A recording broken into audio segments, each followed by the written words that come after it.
Good evening and welcome to the City Commission meeting of Tuesday, May 16th, 2023. I'll call the meeting to order and ask all of you to join me in the Pledge of Allegiance.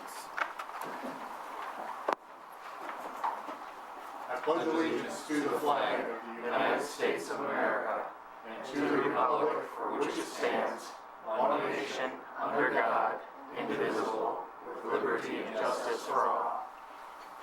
Thank you.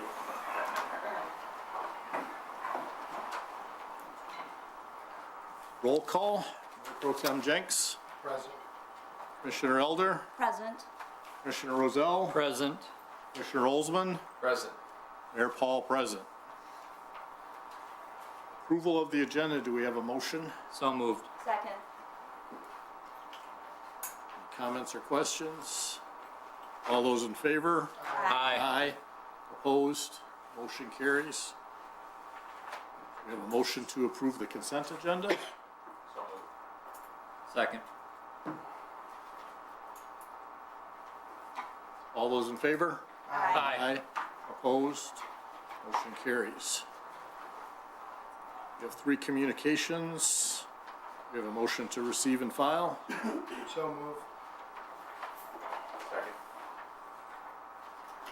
Comments? Mr. Mayor, I would just say one of the pieces of communication recognizes our city clerk. I want to congratulate her on her certification recognition. Congratulations.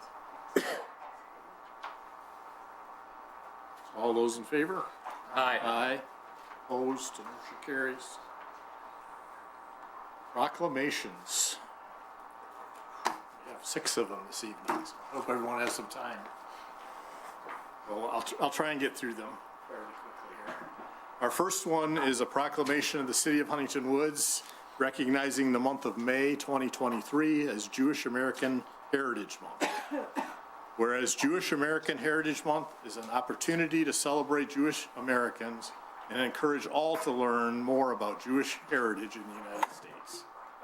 And whereas Jewish American Heritage Month originated in 1980, and Congress passed a resolution which authorized and requested the President to issue a proclamation designating April 21st to the 28th, 1980 as Jewish Heritage Week. Since 2007, the White House has issued a proclamation for Jewish American Heritage Month.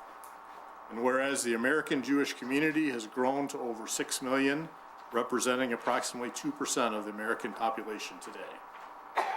Whereas Jewish Americans past and present serve in government and the military, win Nobel Prizes, head universities and corporations, advance medicine, create enduring works of visual and performance art, write great American novels, and so much more. Whereas Huntington Woods remains committed to supporting its Jewish American population and to condemning all forms of religious discrimination. And whereas the month of May is a time for the residents of Huntington Woods to learn more about the heritage and accomplishments of Jewish Americans through educational programming, activities, and ceremonies. Now, therefore, I, Robert Paul, Mayor, hereby proclaim May 2023 as Jewish American Heritage Month in the city of Huntington Woods, proclaimed at the regular City Commission meeting of May 16th, 2023. Next proclamation is proclaiming May as Asian Pacific American Heritage Month.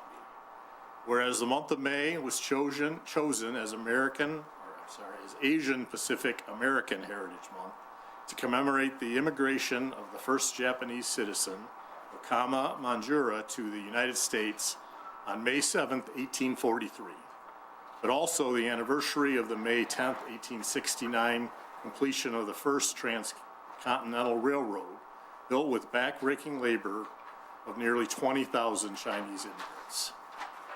Whereas Oakland County's population is more than 8% of Asian American and Pacific Islanders, AAPI for abbreviation, Michigan's population is more than 3%, and Huntington Woods' population is more than 2%. These populations include devoted community members who serve as artists, business owners, educators, healthcare professionals, lawyers and judges, clergy member, first responders, and military personnel. Whereas while we celebrate the achievements and contributions of Asian Americans and Pacific Islanders that enrich our history, society, and culture, we must also acknowledge a darker aspect of their experience in America. Structural discrimination, negative racial stereotypes, prejudice, and injustice. Whereas Asian American Pacific Islanders have distinguished themselves as leading researchers in science, medicine, and technology, distinguished lawyers, judges, and government leaders in the arts, literature, and sports as war heroes who defend our country, and healthcare heroes currently on the front lines of the pandemic. And whereas today, more than 20 million Asian American Pacific Islanders live in the United States and through their actions make America, Michigan, and Huntington Woods a more vibrant, prosperous, and better nation. Now therefore be it resolved that I, Robert Hall, Mayor of the City of Huntington Woods, on behalf of the Huntington Woods City Commission, do hereby proclaim May 2023 as Asian Pacific American Heritage Month in the City of Huntington Woods, and encourage all Huntington Woods residents to learn more about Asian American and Pacific Islander heritage and work to combat racism and xenophobia as we celebrate this month. Proclaim the 16th day of May, 2023.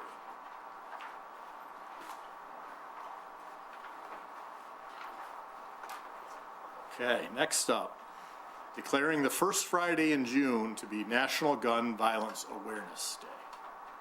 This proclamation declares the first Friday in June to be National Gun Violence Awareness Day in the City of Huntington Woods to honor and remember all victims and survivors of gun violence, and to declare that we as a country must do more to end this public health crisis.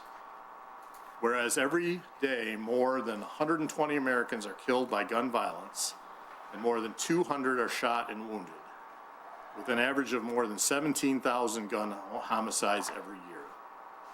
Whereas Americans are 26 times more likely to die by gun homicide than people in other high-income countries. And whereas Michigan has 1,382 gun deaths every year, with a rate of 13.7 deaths per 100,000 people, a crisis that costs the state $16.8 billion each year, of which $380.5 million is paid by taxpayers. Michigan has the 25th highest rate of gun deaths in the United States. Whereas gun homicides and assaults are concentrated in cities, with more than half of all firearm-related gun deaths in this nation occurring in 127 cities. And whereas cities across the nation, including in Huntington Woods, are working to end the senseless violence with evidence-based solutions. And whereas protecting public safety in the communities they serve is the mayor's highest responsibility. And whereas support for the Second Amendment rights of law-abiding citizens goes hand in hand with keeping guns away from people with dangerous histories. And whereas mayors and law enforcement officers, in partnership with local violence intervention activists and resources, know their communities best, are the most familiar with local criminal activity and how to address it, and are best positioned to understand how to keep their citizens safe. And whereas gun violence prevention is more important than ever as we see an increase in firearm homicides and non-fatal shootings across the country, increased calls to domestic violence hotlines, and an increase in city gun violence. Whereas in January of 2013, Heidi Pendleton was tragically shot and killed at age 15.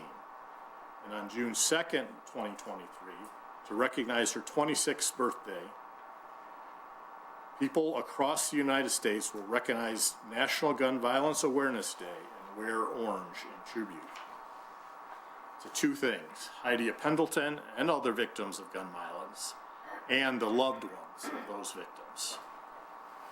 Whereas the idea was inspired by a group of her friends who asked her classmates to commemorate her life by wearing orange.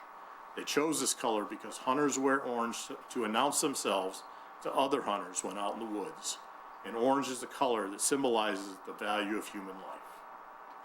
And whereas anyone can join this campaign by pledging to wear orange on June 2nd, the first Friday in June in 2023, to help raise awareness about gun violence. Whereas by wearing orange on June 2nd, 2023, Americans will raise awareness about gun violence and honor the lives of gun violence victims and survivors. Whereas we renew our commitment to reduce gun violence and pledge to do all we can to keep firearms out of the hands of people who should not have access to them, and encourage responsible gun ownership to help keep our families and communities safe.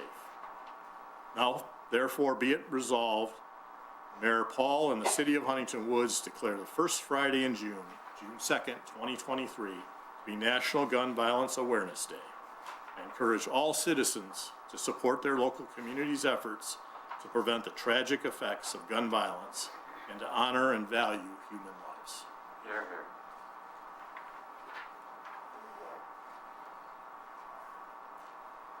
Our fourth proclamation this evening is recognizing the month of May 2023 as Older American Month. Whereas the City of Huntington Woods includes 1,824 citizens age 60 and older. And whereas the City of Huntington Woods is committed to helping all individuals maintain their health and independence in later life. And whereas the older adults in the City of Huntington Woods have an important role in sharing knowledge, wisdom, and understanding of the history of our community through interactions with children, youth, and adults from other generations. And whereas the fruits of knowledge and experience can be effectively transferred from generation to generation through meaningful social interaction. And whereas their interactions with family, friends, and neighbors across generations enrich the lives of everyone involved. And whereas our community can provide opportunities to enrich citizens, young and old, by emphasizing the value of including elders in public and family life, creating opportunities for older Americans to interact with people of different generations, and providing services, technologies, and support systems that allow older Americans to participate in social activities in the community. Now, therefore, we, the City of Huntington Woods, do hereby proclaim May 2023 to be Older Americans Month. We urge every citizen to take this time to engage with older citizens through enjoyable social interactions such as sports, games, contests, and other forms of play. Proclaimed at the regular City Commission meeting on May 16th, 2023.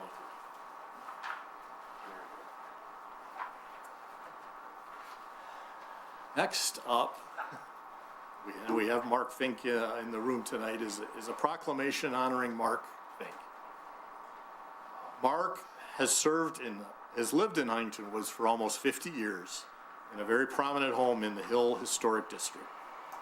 Whereas Mark Fink was an original member of the Hill Historic District Study Committee, serving in that capacity during the formation of the Hill Historic District. And whereas Mark Fink, after a successful term as Historic District Study Commission member, was then appointed to the Historic District Commission for the Hill District in 2004. And whereas Mark earned a reputation for hard work, fairness, logic, and reason during his service as a Historic District Commissioner, he was well liked and respected by his colleagues. Whereas Mark Fink was again appointed to the Historic District Study Committee to help with the formation of the Rackham Golf Course Historic District in 2006. Mark put in countless hours of research to save Rackham. And whereas Mark Fink was reappointed to the Historic District Commission for the Hill and Rackham districts repeatedly and served selflessly. And whereas Mark gave almost 20 years of service on preservation boards and educating the residents of Huntington Woods about the benefits of preservation. And now, therefore, be it proclaimed, the Huntington Woods City Commission hereby acknowledges the exemplary service of Mark Fink as a Historic District Commission and Historic District Study Commission member. We congratulate him as a proud resident of Huntington Woods. Mark, please.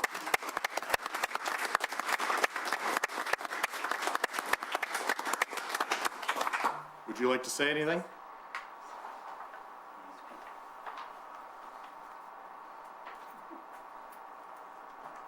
Thank you for a double honor, since I'm an older American.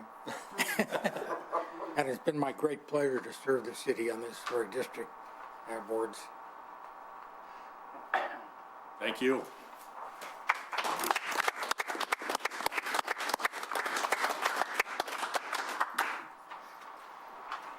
And finally, we have a proclamation of the City of Huntington Woods recognizing June 19th as Juneteenth National Freedom Day, a day of observance.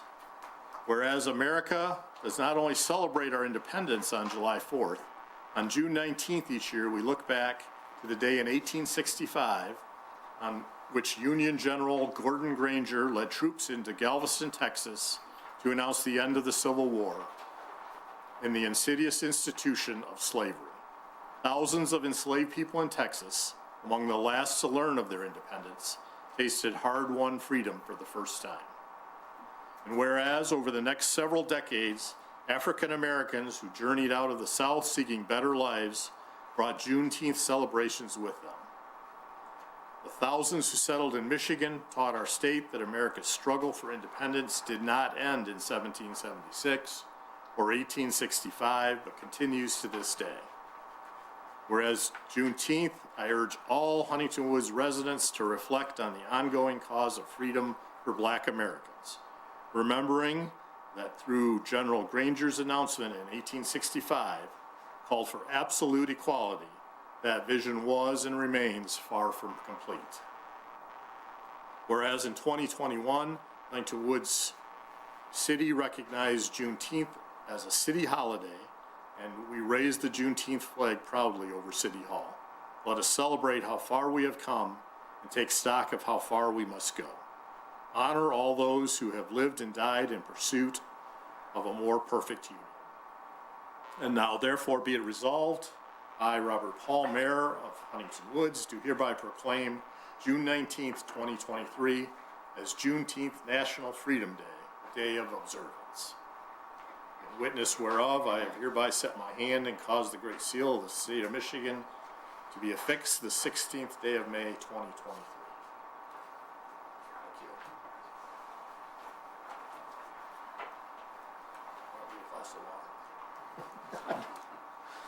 Okay.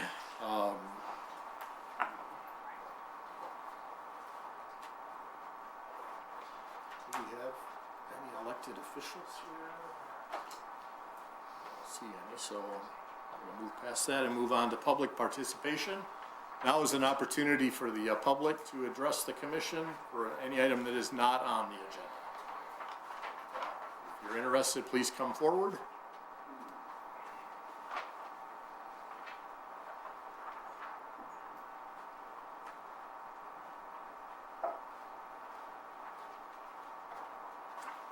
Good evening, Mayor Paul and City Council members and citizens of Huntington Woods.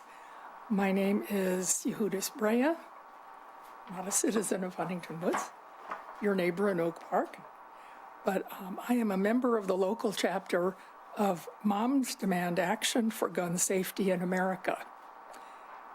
I'd like to thank you, Mayor Paul and City Council and citizens for agreeing to proclaim Friday, June 2nd, the Gun Violence Awareness Wear Orange Day in the city of Huntington Woods. In doing so, you will be joining many other municipalities in South Oakland County and across the nation to honor and remember gun violence victims and survivors, and to declare that we must do more to reduce gun violence. And if you would like to learn more or join us or have any questions, you can text, if I can find it here,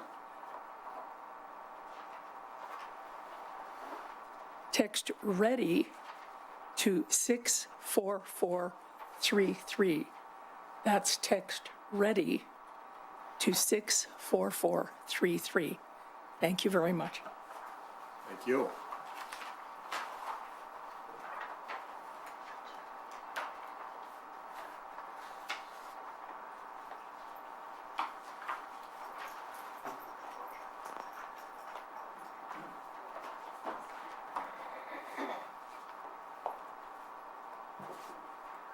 Good evening. My name is Nate Card. I am on the Art and Garden Board. I came to report on the success of the inaugural Art and Garden Fair that happened this last weekend on the Saturday before Mother's Day. This was a collaboration between the Art and Garden Board, the library, and the Rec Center. And special thanks goes out to Deb, Shannon, and Joanne from the library, Tracy and Kim from the Parks and Rec Board, Francesco, the communicator, Tom, who recorded over 3 hours of archival video, and Lisa, a resident who helped hold down the kids' craft room in the Knox room at the library. We had presenters from Belle Isle Conservancy, Detroit Institute of Arts, and the Ferndale City Council, 10 vendors from Huntington Woods and our neighbors. Additional organizations presented. SACRA was there, Oakland County Parks and Rec, Bugs on Wheels, which is a local traveling bug show, interactive bug show, where you can have a giant millipede or a tarantula crawl on your hand if that's something you're into or want to learn about. Bloomtown Detroit, a local flower garden, provided 300 flowers at wholesale price to us to offer as gifts to everybody who visited. We had over 300 visitors. 40 plus volunteers helped make this happen. We generated over $1,000 of revenue for local small businesses. We had 300 hours of archival footage created and 300 plus Mother's Day gifts made, given, and sold right here in Huntington Woods, thanks to the efforts of the Art and Garden Board and partnering organizations. Thank you to the City Commission for approving this. And we hope to make this a long tradition in the city of Huntington Woods, honoring art and gardens. Thank you very much. Thank you, and thanks to all the efforts that you put into bringing that. Our pleasure. Any other public participation? Before we move on, I want to give Mark his proclamation and see if maybe we can get a photo for him.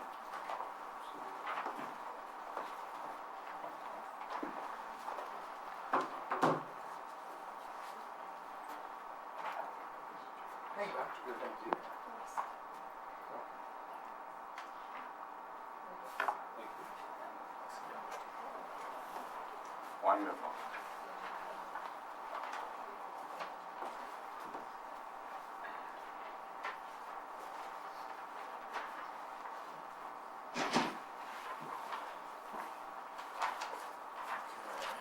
Now it's time, with that, public participation is closed. And we're going to move on to a public hearing. This is a matter of receiving public input on the proposed 2023-24 city budget in accordance with Chapter 9, Section 8 of the City Charter.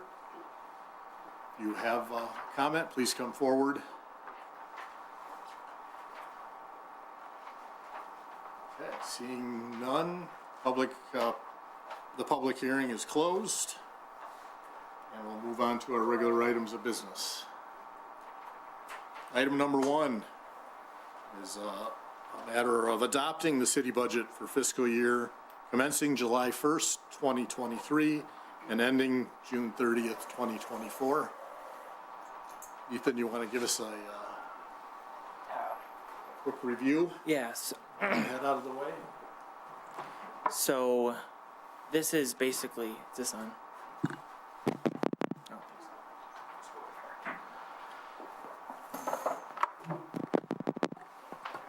all right, so this is basically a review of what the commission received at the budget workshop several weeks ago, and it's just going over the high-level items for the public here this evening and letting the commission know the couple changes we made at your request.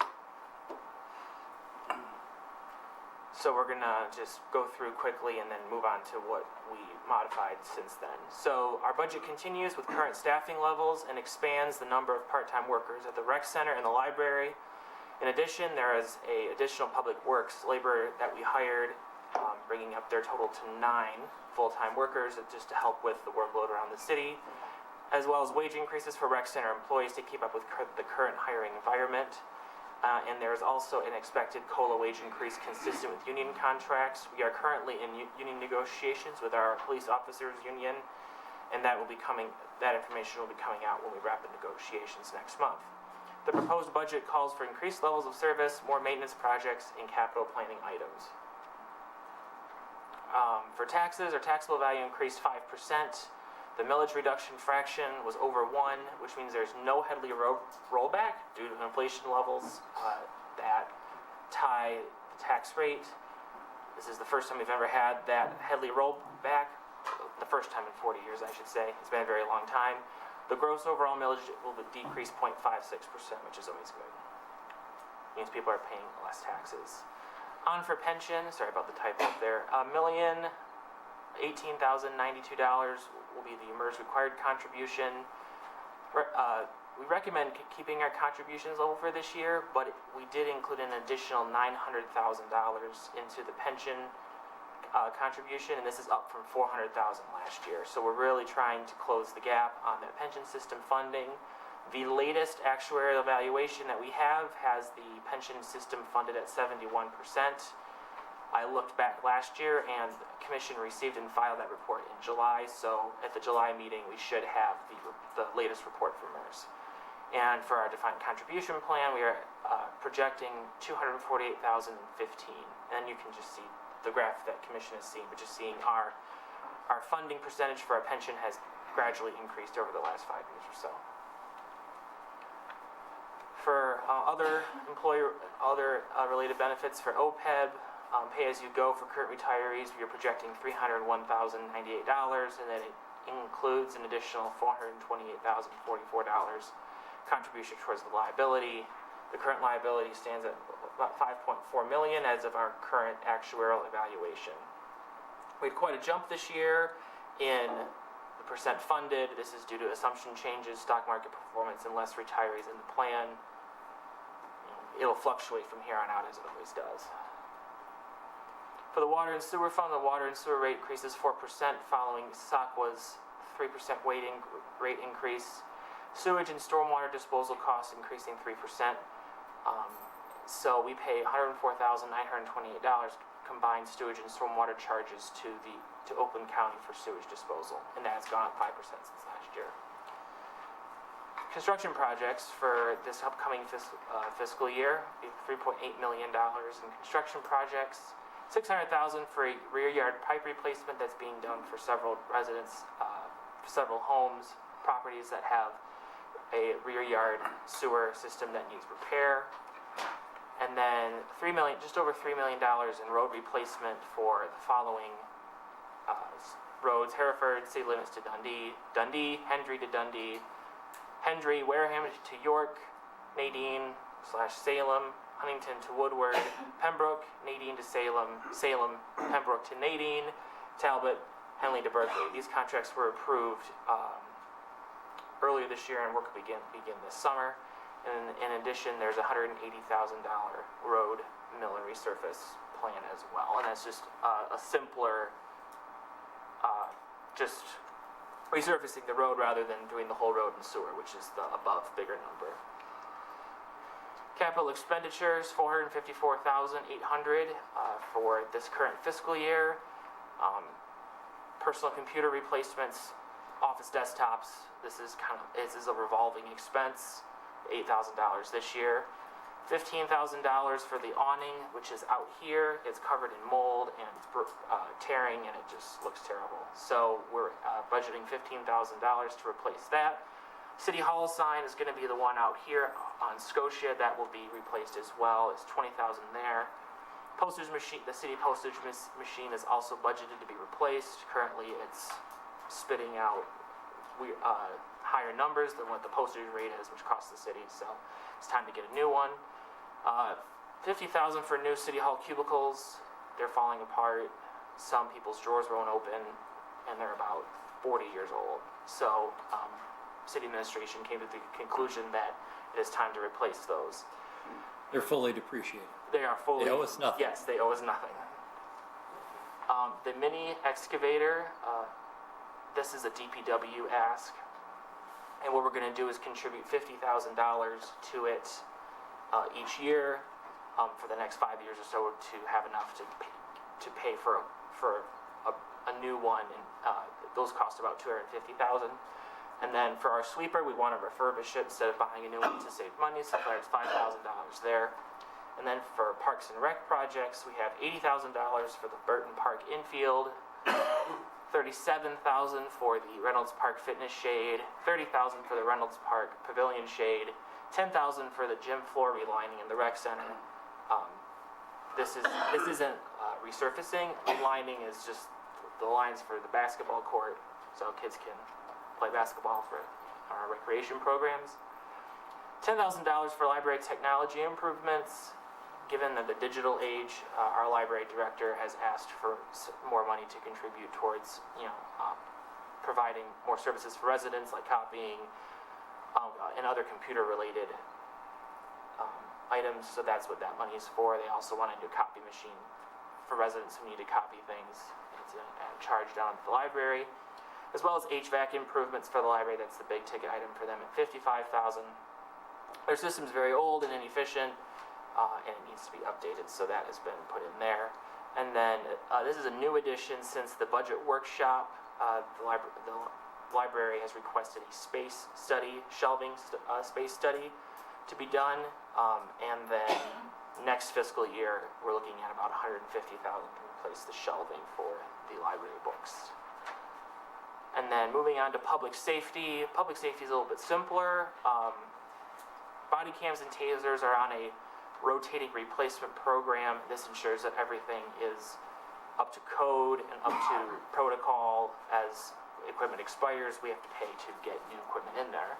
It's fully warranted. Every third year, all equipment is replaced and upgraded, and that is to the price tag of $29,300. Scout car cameras, it's the same kind of thing. We're in year 3 of that program. Annual cost is $89.20. All equipment replaced after 5 years. Turnout gear, $14,000, and armor vest is $5,000. Also under the same type of thing, every 3 years or so, all the equipment is rotated out and upgraded to keep up with rules and regulations. And then as equipment replacement, there's a $75,000 budgeted for a new police interceptor for public safety. This is an ongoing mobile equipment schedule. Every 5 years, a car needs to be replaced, and that's for this year. And then the big ticket item that we're going to implement is a replacement fire truck. So delivery for this, when we sign off on it, is going to be in 44 months. We created a new line item in the budget to contribute $70,000 a year for down payment, and we get competitive financing with the manufacturer, which brings the total cost to about $700,000. So that more information on that will be coming, and city administration will update you as needed, but that is currently what the ask for is at this point. So modifications to date, these are things that have been brought to our attention since the budget workshop by various commission members and department heads. $25,000 for an economic development plan. This will go under the administrative professional services line, which is in 172,802. You'll see that in the new copy of the budget sent that it was that line item is $25,000 more. And then again, the library shelving space study that goes under library capital improvements. There were some language changes to the budget text as well.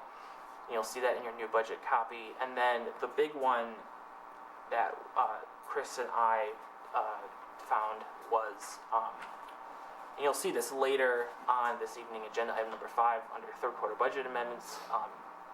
Due to the ice storms, there was more chipping done for fallen debris from trees and such. So the major and local funds took quite a hit in their fund balance. So we moved money out of the general fund and put it in roads, the road funds, which house that tree trimming budget at the expense of the capital improvement fund, which already is a generous fund balance. This is going to reset next year. You're just going to see a little blip, and then it's going to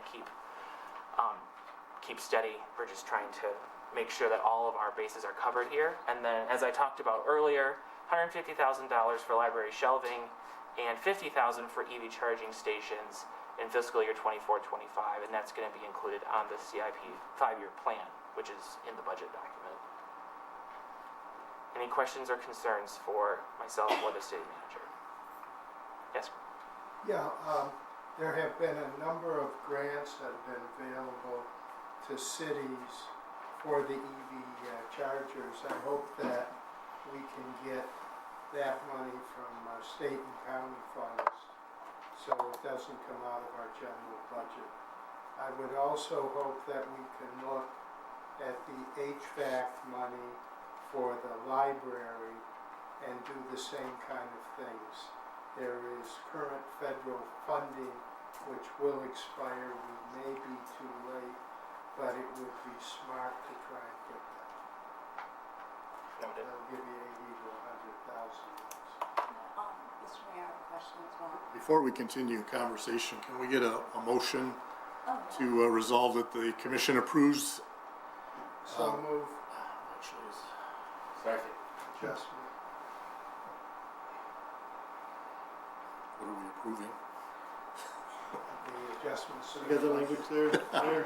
I do. We actually need, the resolution needs to state that the city of Huntington Woods for the fiscal year beginning July 1st, 2023 and ending June 30th, 2024, and approve the appropriate millage rate resolution. Still, We wanted to spare you from reading the whole, it's several pages long, so that was the short version. Sure. Who made that motion? Jeff Jenks. Okay, thanks. So my question, Ethan, you've had the EV charging stations for 2024 to 2025. Does that align with the bipartisan infrastructure law implementation? It just started, so. Oh, guidance, Yeah. guidance on like the Inflation Reduction Act you're talking about, or the, No, the bipartisan infrastructure law is in the process of implementing. I believe it is a multi-year project, but I just wanted to make sure that if you're looking out into further years, that this is not just a one-time thing, they're being rolled out. correct. So that was one question, was are we thinking about this, year over year? In relationship to that, under Inflation Reduction Act, has the department, and that was one of my comments during the review, is has all of our departments, especially the ones that have fleet vehicles, have they started looking at cleaner transportation options, because there is a lot of funding coming, implementing Right. In the next year or so. Yes, so typically department heads, and this is the process so far, so I'm not meaning that it can't be changed, but typically department heads submit the vehicle requests to us. Now, that's something that city administration can direct. Chris can direct department heads to say, look out for electric vehicles, as there's grant money open for this. So, these are great questions. The charging stations, that's something that the commission can also, each year is going to be different. That's why we have a budgeting year by year.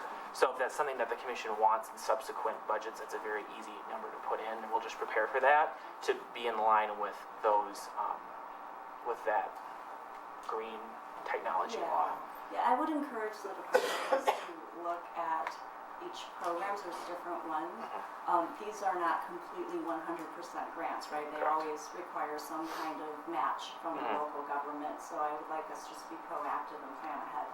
Yes, that's something that Chris and I can research and bring to department heads in the next month or two. Thank you. Thank you. Mr. Mayor. So we're making the required $1 million contribution into the pension trust, Yes, plus an plus an additional additional 900,000. 900,000. Correct. Has MERS given any indication what impact that 900,000 could have on the funding level? Chris and I just had this discussion about a week ago.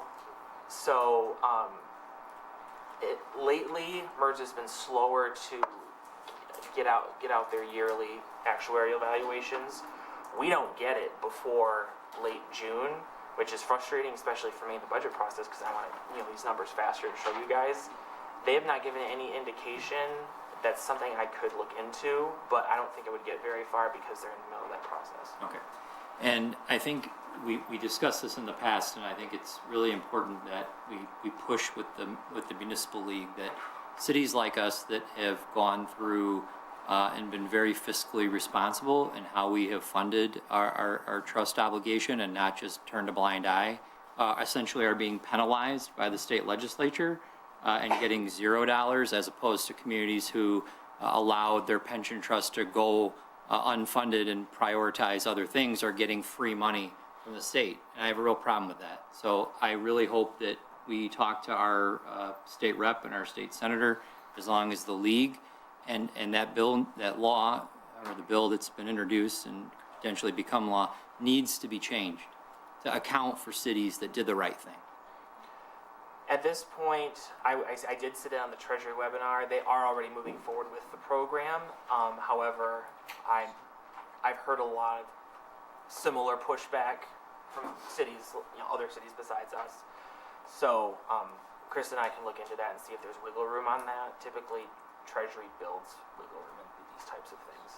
The MML has been lobbying hard on that. I think there will be modifications to the appropriation for that, because there was a lot, you're correct, there was a lot of pushback. And I understand the intent of the legislature to help the funding of communities that had fallen below 60%, and that's a noble goal, but sometimes there was a reason why for that. And there's others who use some additional funding as well, so I think they are going to widen the appropriations then on that. I anticipate that'll be coming out in the next 30 to 45 days. So. But the MML has worked hard on lobbying for that on all of our behalf. That's all I had. Thank you, Mr. Mayor. Any other comments? All those in favor? Aye. Opposed? Motion carries. I might add, we talked about the upcoming capital improvements in the next budget, but we have a couple of them on display this evening. First one is our big screen there, which will allow us to zoom in people to our city commission meetings in the future.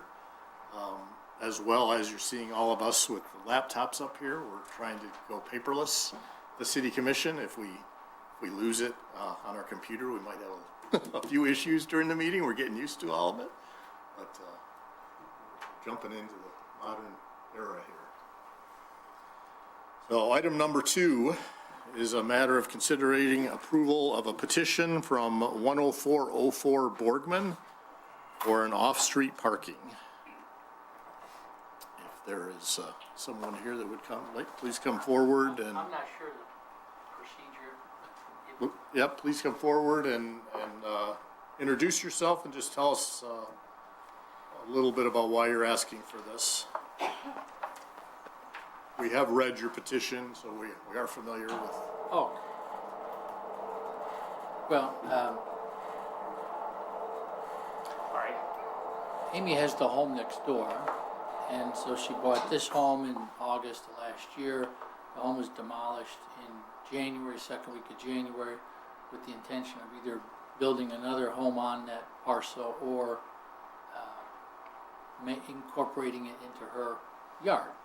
So while the city approved the demolition permit, part of that permit required removal of this cement facing Meadowcrest Street between the sidewalk and the curb. That's cement's supposed to be removed.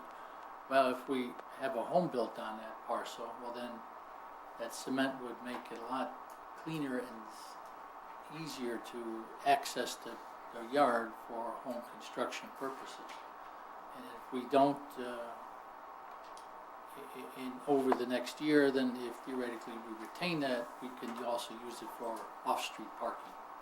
So that was the nature of the request, and it was a one-year request until we determine exactly how a piece of real estate is supposed to be used in the future. Any questions? I think we're clear on that for now. It's actually it's like 2.5 car wide driveway, so a ramp, apron, I guess the exact term. So the car can easily fit on that cement without having to be on the soil, or the sod, or whatever that's adjoining.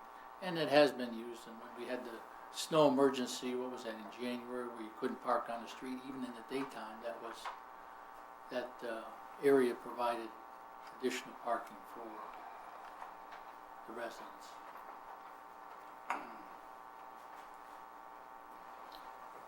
How do you rule now or in the future, or we get something in writing, or? We will have a discussion and rule this evening. Can I just ask a question? Where that, that's a driveway apron, right? Yes, about 2.5 car wide. Right. There's no house, you tore the house down. Correct. Okay, so when you say it would be used for right-of-way parking, for what, for who? For the owner, Amy. Okay, but there's no house on the lot. She owns the house next door. Right, does she have a driveway?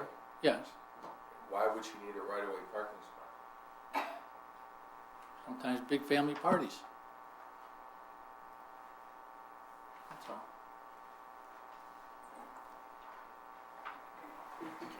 Thank you.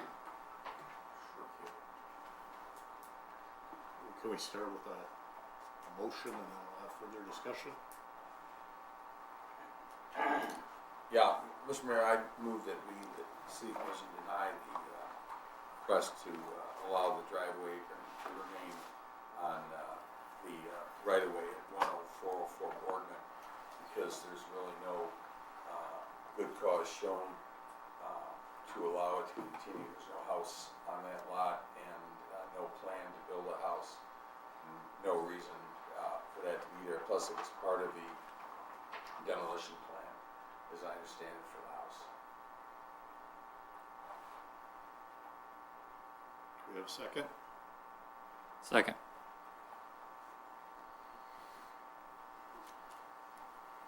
Just so everyone understands, I believe it was back in 2018, the commission did decide that all off-street parking was going to be removed at our expense as we redid the roads.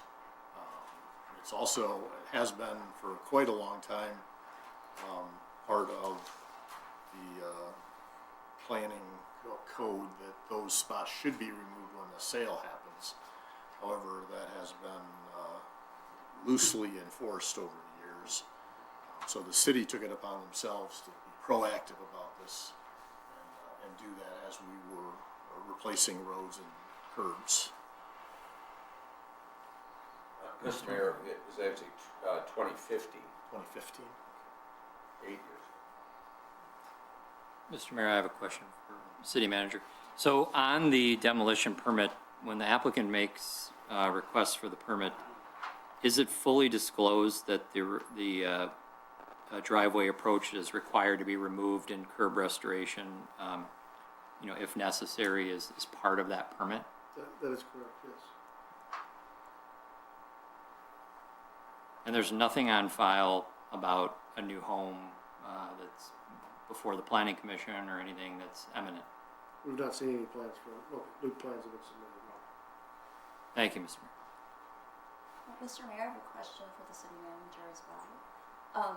Can you just give me a little more background? My understanding in researching why the ordinance was put into place, it had to do with permeable surfaces, a little bit of environmental and urban design, streetscape, placemaking. Like, can you help bring all that together and remind me? Your answer to all that, yes. Yeah. I think you were correct on all those points. This is slightly, I know you've got a couple other cases not dealing with off-street parking. This one is slightly different.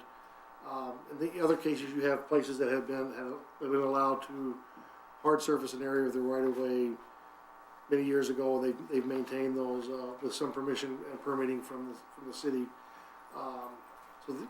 Mayor Paul and Commissioner Olsman mentioned earlier, the commission did take it upon themselves to modify the ordinance, where the current ordinance reads that as streets are redone, those off-surface parking places will be returned to natural right-of-way for various reasons.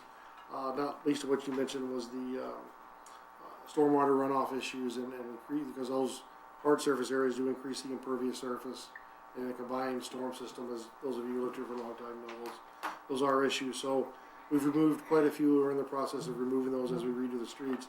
this particular petition is a little bit different in that you had an existing house which was demolished. As the petitioner indicated, the homeowner owns the house adjoining next door, has some idea of perhaps selling this lot in the future. But as part of the demolition permit, everything was supposed to be removed, including the driveway apron. They'd asked city administration to leave the driveway approach there. We said we couldn't do it, so they're asking for they've filed their appeals as they have the rights to in the ordinance to the commission to hear that. That was the case that we presented. So slightly different than the normal off-street parking cases, but that you're correct in your statements of the history of the reason why that ordinance was passed. Yeah, I drove by each of the properties today, and at that property, there is a for sale sign, so there's no, from what I can understand, immediate construction going on. You're waiting to sell the property? Yes, that's correct. Okay. So it could be sold tomorrow, and shortly thereafter, the plans could be submitted to the city for construction, and that apron would facilitate a cleaner construction activity instead of mud all over the place. And this is for a 1-year request. 1 year maximum.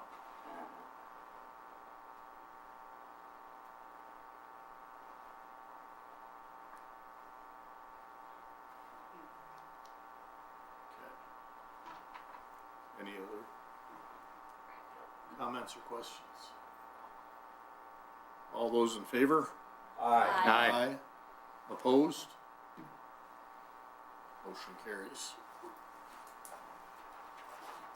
Item number 3 is a matter of consideration to approve the petition from 8776 Nadine for off-street parking.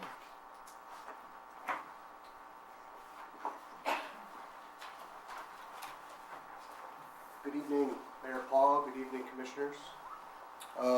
We're item number 4 on the agenda. Is there an item? 8675, maybe that's item 3, Mr. Mayor. Did I skip that? Yeah, you went to 8776. Okay. Sorry about that.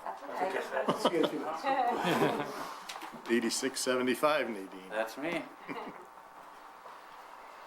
I'd like to pass out a couple of things here with some tidbits as we like to follow along, just so that we are discussing apples to apples. And we're all thinking about the same property.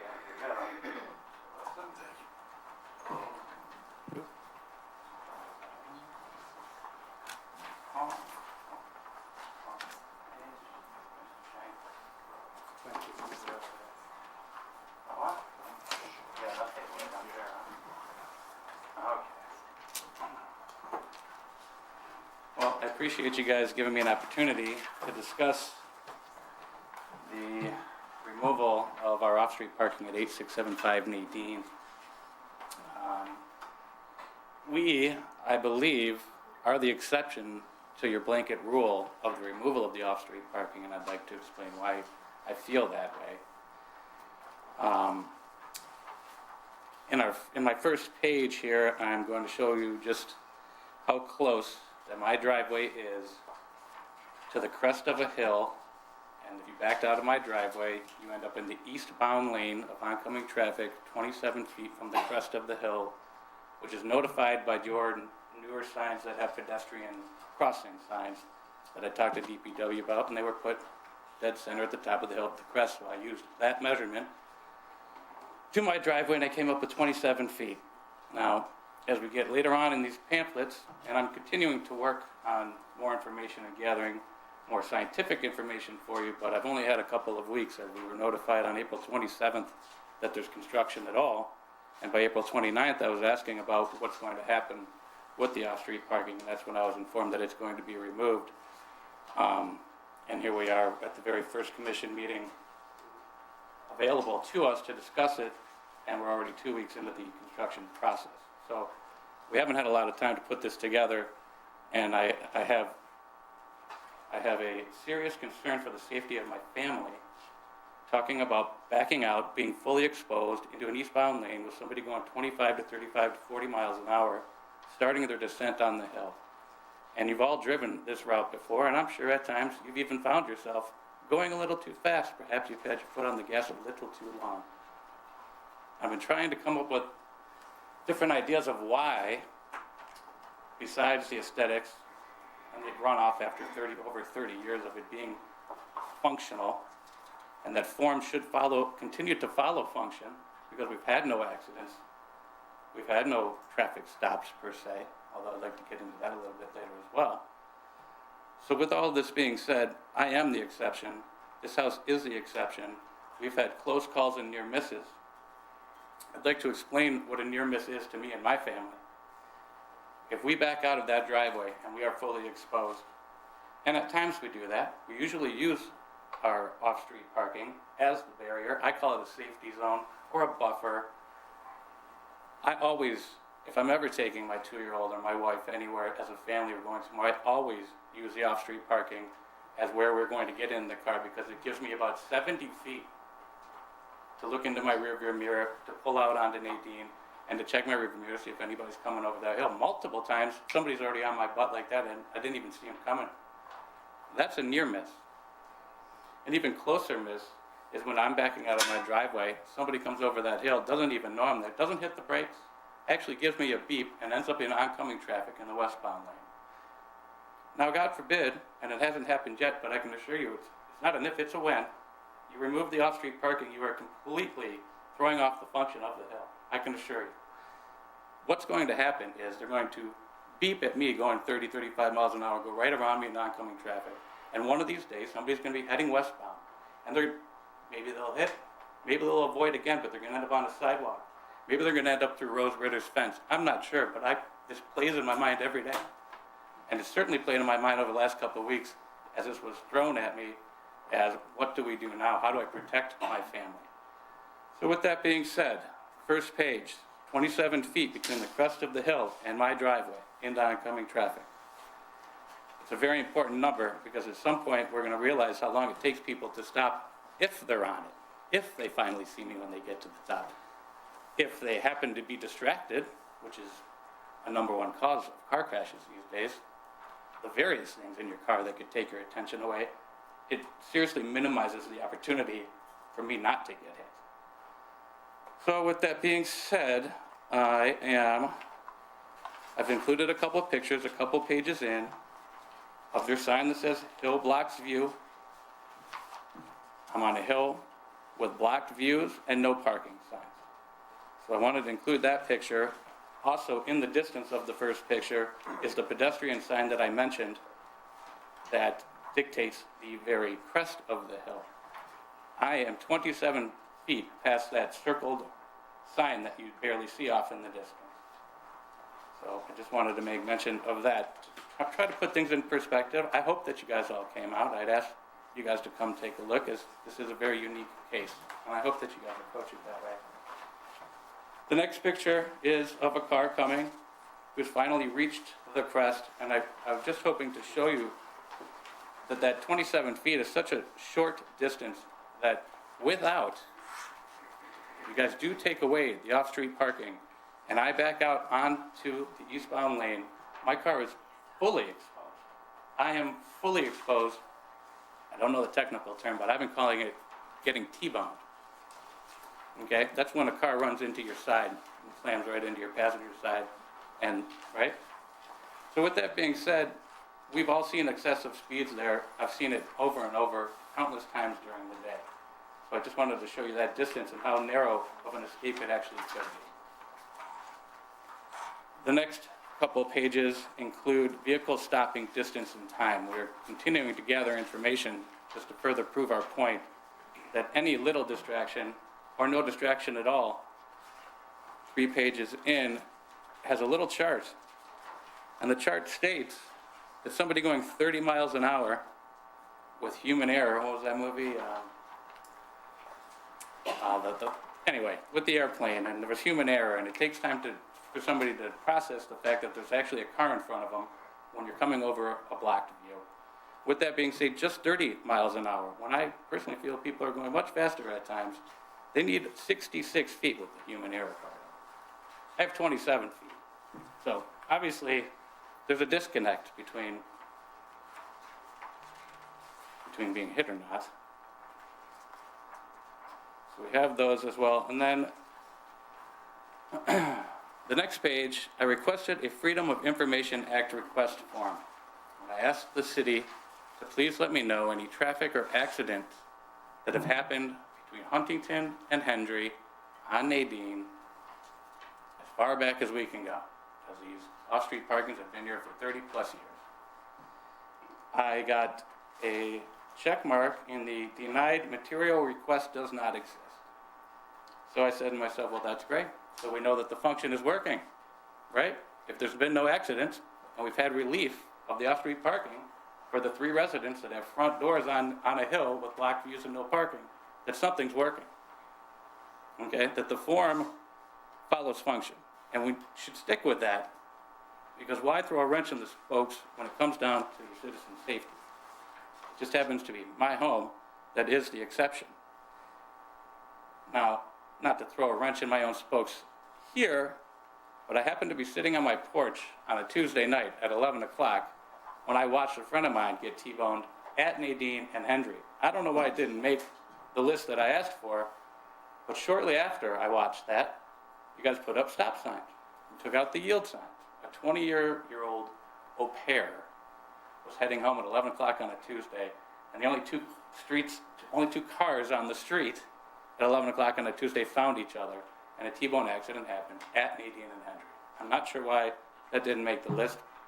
I asked how far back they went. I didn't get a response. But whatever the case may be, I know that you guys obviously take safety very seriously, and the implementation of the stop sign shortly after this accident only shows me that you guys try to stay on top of them. I think it would be very detrimental, not only to my family, but who's the one that's going to be distracted? Who's the one that's going to come over the hill at a little bit excess rate of speed? Who's the one that's going to cause the damage? How much damage are they going to cause? And I'm betting, not a betting man, but I'm going to say that the chances of it being another Huntington Woods citizen that hits me are pretty good. So with that being said, it is a community effort here to keep the function of the hill that has 3 front doors, a hill with blocked views, and no parking. I think in this scenario, it's very important to reconsider and think about the success that we've had thus far. All right, and so with that being said, I appreciate the opportunity to come and talk about this. I think it puts me a little bit behind the 8 ball that we're already 2 weeks into construction, and that nobody's discussed with me opportunities to help alleviate some of the safety issues and concerns that I have. And by the time we finish, that we possibly get through those, it could be months or a year that my family is not safe. And that is the concern that I have. My goal is to continue form follows function, and I hope that you guys feel the same way.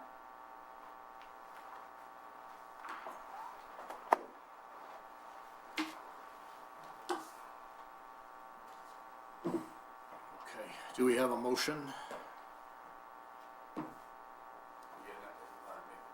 First, or to have discussion with the resident? Motion. Yeah, motion first, preferably. I would move to deny the request to allow the right-of-ways to remain. Really?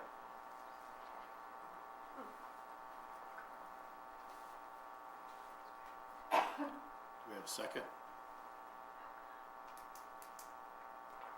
Mr. Mayor, for purposes of discussion, I'll second the motion subject to future withdrawal after discussion. Okay. Any comments? Yeah, there definitely is a problem. There definitely is a threat. My feeling is that traffic control where the 2 streets come together and there's no stop sign, if we make that something where the furthest you can drive without stopping is 1 block, and you put up some signs which say children play here.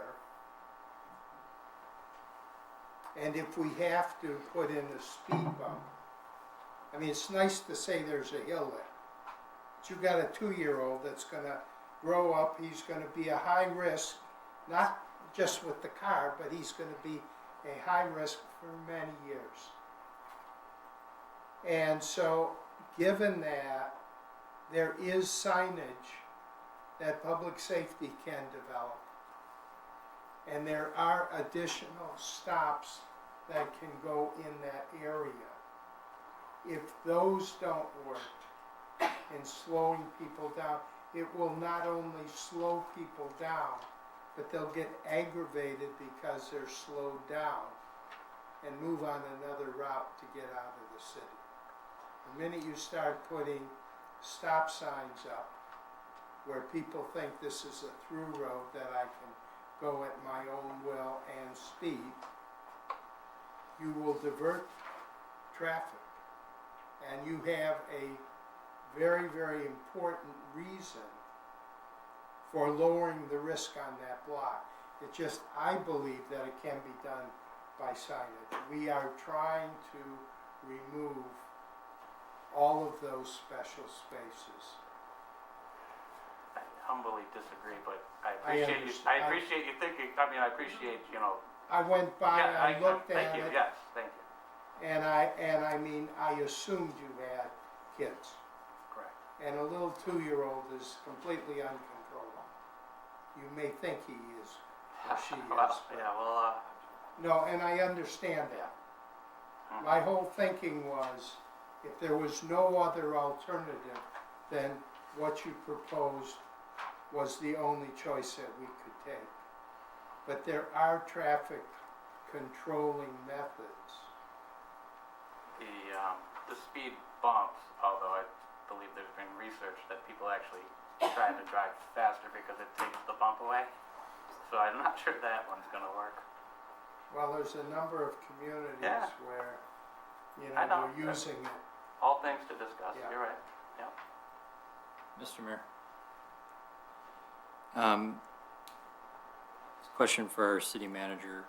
Has public safety been consulted on this request, and do we have any feedback from our public safety director as to this particular situation in relation to the stopping distance and the lack of visibility? I did make them aware of the request. We forwarded both petitions to them when we became aware they were gonna be asking for this. I didn't get a affirmative, option back as far as mechanisms taken, I just wanted to make them aware this was being heard.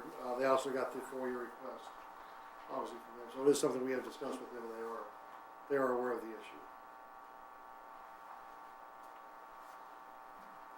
Mr. Mayor, can I ask a question, Mr. Lewis? Sure. Mr. Lewis, I'm very familiar with your, I drive by it probably 10 times a day, and I look at it every time I walk out my driveway. So I need you to help me with something. Sure. And first of all, you know, going back to 2015, when this ordinance went into effect, I don't remember when you bought the house. We are 6 years now. Okay. When you bought the house, you saw the right of way. I mean, do you remember, was there any discussion about the fact You that? know, I feel that, I'm not sure when the discussion took place, but I feel that I've always been aware that it is city property. You have the right to take it away whenever you'd like. I just honestly thought I would never be here having to ask for it, to be honest with you. All right, well, I want you to help me with something. Mhm. This is here, and it's subject to discretion. Mhm. So, in order to exercise discretion, there has to be some factual basis for it. I'm trying to understand how this right-of-way, these two right-of-way parking spots. Correct. You have a very long driveway, if I'm correct. Very long. Long, from the street up to your garage. It's pretty long, isn't it? Maybe 60 feet. Okay, and you can park how many cars on it if you want? It's a single drive, so Okay. 2 in the garage and perhaps 3 more behind it. All right. So, you know, these things have been sought by people who claim that they have, you know, too many cars for the driveway and they need an extra place. And that's generally. This is not for convenience. Well, I know, Yeah, but, yeah. but you're asking for something and, you know, I hear you and I'm trying to, so explain this to me again, how the presence of the right-of-way Okay. helps you back out. For sure. Let's get back to maybe that first page. I do not understand. Yep, no problem. All right, if we go back to that second page after the introduction, you'll see the white Jeep Cherokee, which is my wife's car. That's just outside of our garage. When backing out of our driveway, only, not really a car guy, but perhaps it's my back quarter panel, so maybe a foot or two at the very most might be out into oncoming traffic. But I then pull in to my off-street parking, check my rearview mirrors, and carry on with my way. So the alternative, if off-street parking wasn't there, is that I'm fully exposed. I don't have the ability to turn on the off-street parking. I have no choice but to back and take the whole car into technically almost both lanes, I guess, if I wanted to head east. If I wanted to head west, then I'll come across the oncoming traffic, get in the west lane, and carry on with my way. The off-street parking allows me to use that as a safety net for myself, to not fully expose my family. Now, like I said, that is one avenue if we find ourselves having to back out of there. But with, obviously, the off-street parking, it allows us to, and it's up to, I think it's about 70 feet. So if we go from the crest of the hill to the end of my off-street parking, it's about 70 feet. So I usually park towards, obviously, the end of the off-street parking, which happens to be right around where the sidewalk from my front door leads to, and that is the safest route. I've got plenty of distance between the crest. I'm able to check my rear view, pull out, and already start my descent down the hill. Part of the concern with people coming over the hills, not only are they going too quickly when they get to the top, they're not hitting their brake to get back down to 25. They're going to allow gravity to take hold and carry on down their way. So the speed actually, in my estimation, the speed continues to grow. So that's why we use the end, and I know it is a longer one than normal, but that's why we use the end of our off-street parking. But there's no, the lane on the north side, on your side, the south side, there's no parking, so that the driver who's ever going east on Nadine at that point has clear view, correct? After the crest, I would say. Okay, but I mean, nevertheless, you have a clear view. I mean, what I'm trying to understand is the difference between this and every other house in the city where people back out into the street. It's the blocked view. Okay, Yeah. but what about on Boardman? If you go one block north? Yeah, you got Mendelson and Welton. Yeah. They both have circular drive.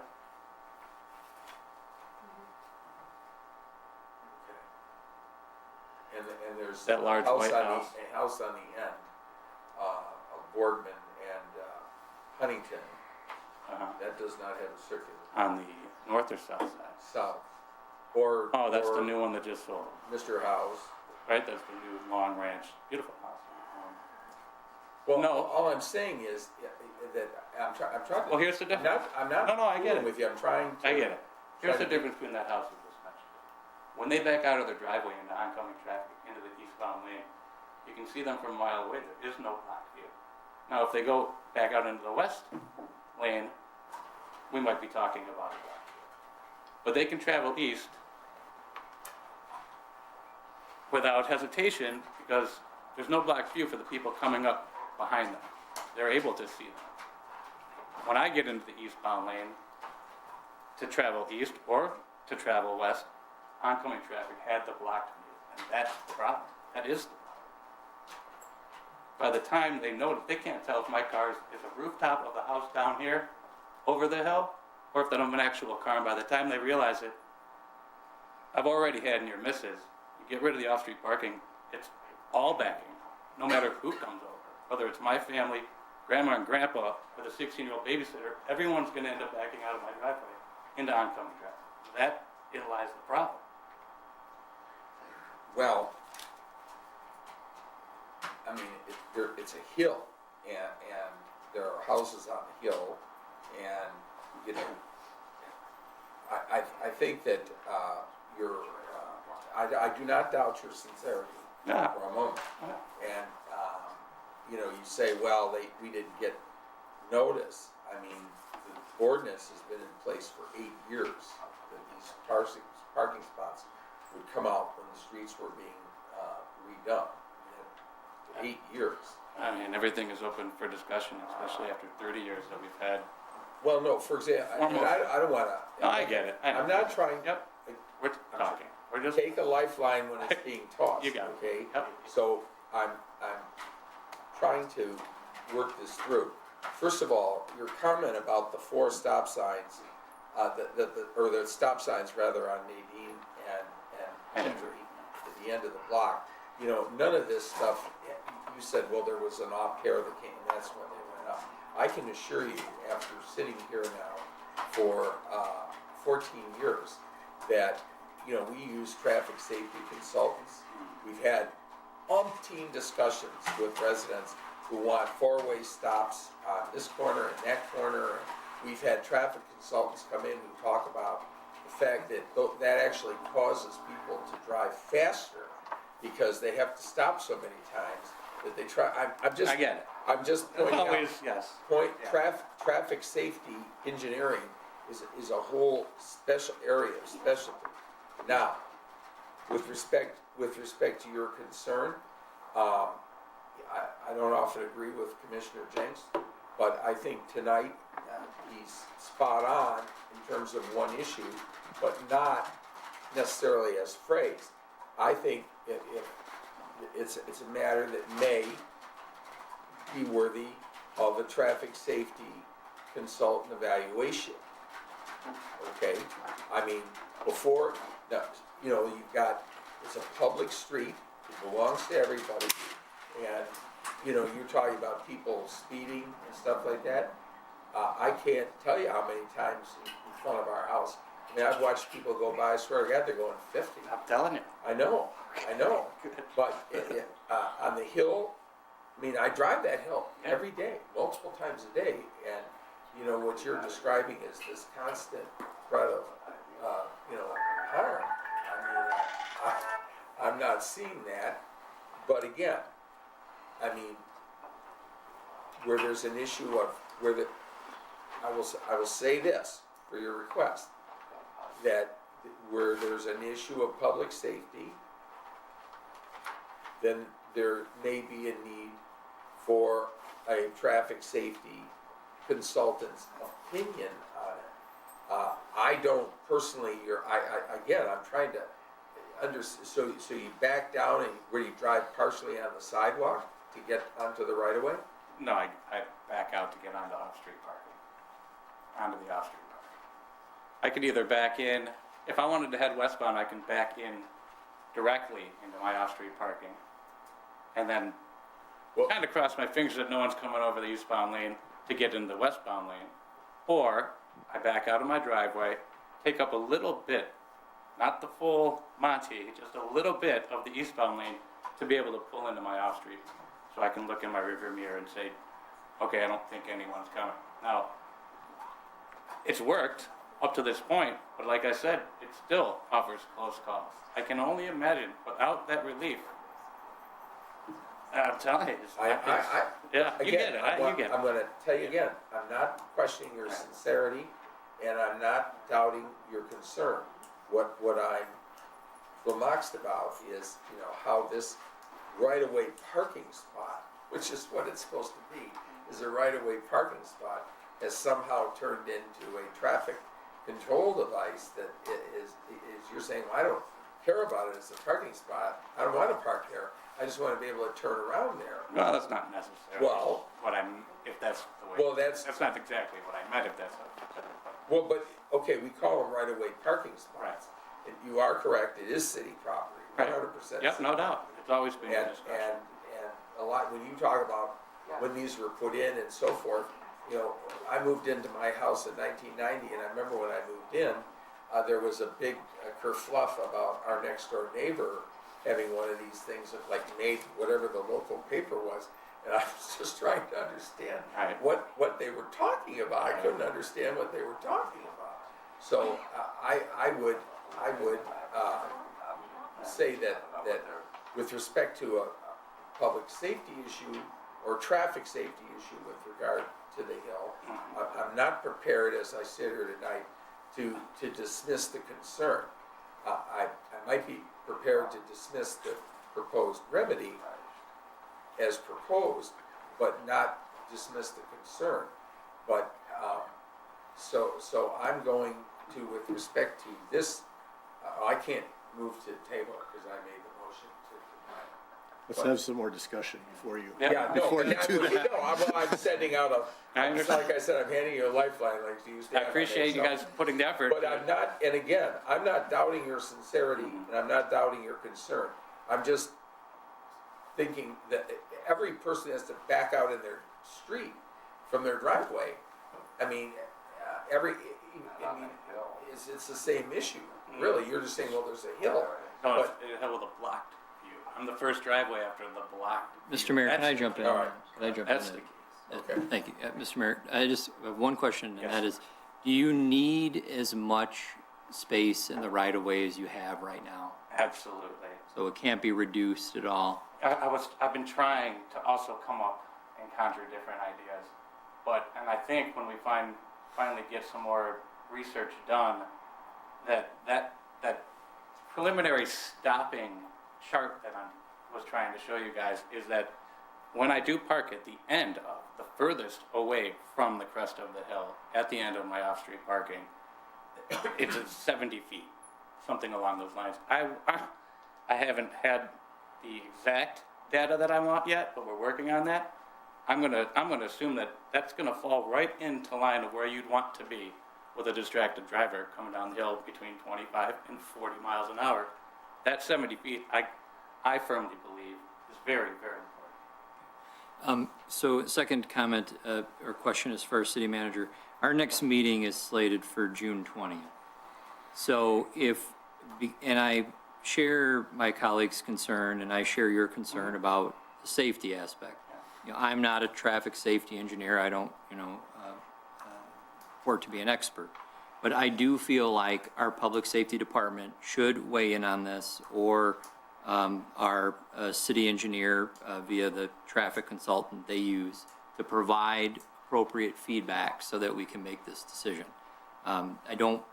You've given, what was in the initial packet compared to what you supplied here is more information than I originally had, and I think it's beneficial. But I think that before I'm prepared to make a decision on this, I would like to have the benefit of our public safety director and traffic control engineer's comments. And, one of the reasons we try to get rid of these two is because that paved surface in the right-of-way pushes more water into the street, into the combined, and it creates flooding issues and whatnot. Yeah. So there's a lot of factors that play into it, but I'm not at all unsympathetic to your safety concern. So does that create an issue with the construction postponing action till the 20th of June? Let me ask this sort of in conjunction with that. Are we putting soft curbs in or hard curbs No. in that stretch? It's planned to be the regular curb, standard curb, not the mountable curb, but the standard curb was the road plan. Okay. So then It Joe's creates a- question becomes very important. Yeah. What's the timeline for curbs? We're doing a lot of work. I don't want to speak for the engineers or construction people, but I will. If it's council's desire, commission's desire to table this, I'll make it work. We have to modify some schedule, but I can buy a few weeks. We're gonna be here for a bit, and we'll find a way to make it work. Just to, I appreciate Chief Pazikowski. This is a traffic safety engineering issue. This isn't even a police issue, okay? And all the commentary, you're talking about distracted driving, speeding, everything. That's like everybody's complaint about everything every day. I mean, you drive, people are on their phones, No doubt and about this, that, and the other thing. So, I mean, you're not gonna, by doing this, you're not gonna stop that, okay? You know, it's like that would, there's pieces of the puzzle that are missing here. But,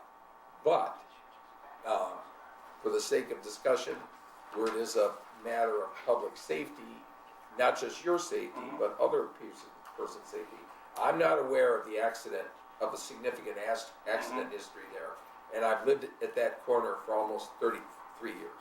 So I'm not aware, Okay. I hear you. Yeah. But I'm not aware of a significant accident history there. You know, and that doesn't mean that there isn't one, but I think I reasonably know about it if there was. But, I mean, every intersection carries the risk of T-bone accidents, to use your term. Yeah. That's not new. But this is a Mr. Chris, this is for traffic safety consultant, not public safety. What I would respectfully maybe suggest to the commission, I could bring this back to Noack and Frous, or we are members of the Traffic Improvement Authority, we pay dues to them. I think it'd be an issue to bring them on board, probably in collaboration. Would the commission be opening to consider, there may be alternatives we could offer petitioner on private property to address this. There are other alternatives we could look at, so, there's what we could do within our right of way, there's what we could suggest to the homeowner on private property. I think there's a whole, what's the word I'm looking for here?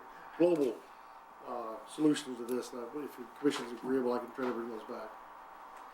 I don't wanna design his petition for him, but, I think there's some indication from the commission you'd like us to work with the petitioner on a resolution of this. Well, we'd like to Well, see yeah. it there, like, it would, you know, if there's There's factual alternative merit. safety opportunities. Mr. Mayor, at this time, I'm going Let me to. ask one question first of Yeah. Greg. Sure. If we were to allow some sort of leeway here, would you be willing to conform to our off-street parking requirements, that is putting in a non-pervious area? Yes. Yes, I would. Thank you. Let me, one more thing that I thought about doing. I think right now for the license, I've been paying $100 a year, which is relatively insignificant. Now, perhaps we make it X amount, and that every 5 years, we resurface it. Because right now I have asphalt, and every five years that money could have added up to resurface it or something along those lines. It's money that I'm paying in already to help alleviate the cost 5 years down the line, 8 years down the line, 10 years down the line. It just make it more significant to where we keep it up to date. It was one of my ideas to help, you know, the aesthetics, the looks. I know that's important, but, you know. So, Mr. Mayor, I'm going to withdraw my support for the original motion and instead introduce a motion to postpone action to a date certain, the June 20th regularly scheduled city commission meeting. Support. Thank you. All those in favor? Aye. Opposed? Motion to table carries.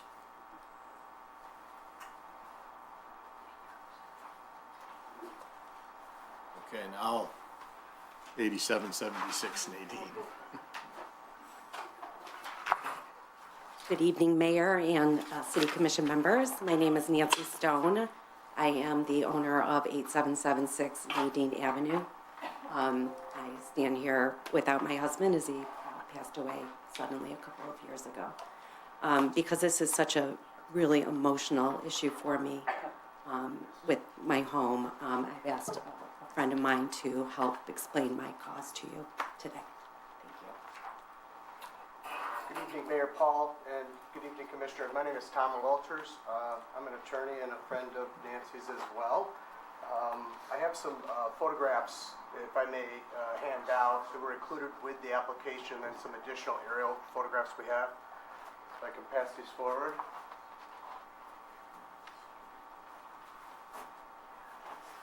Oops.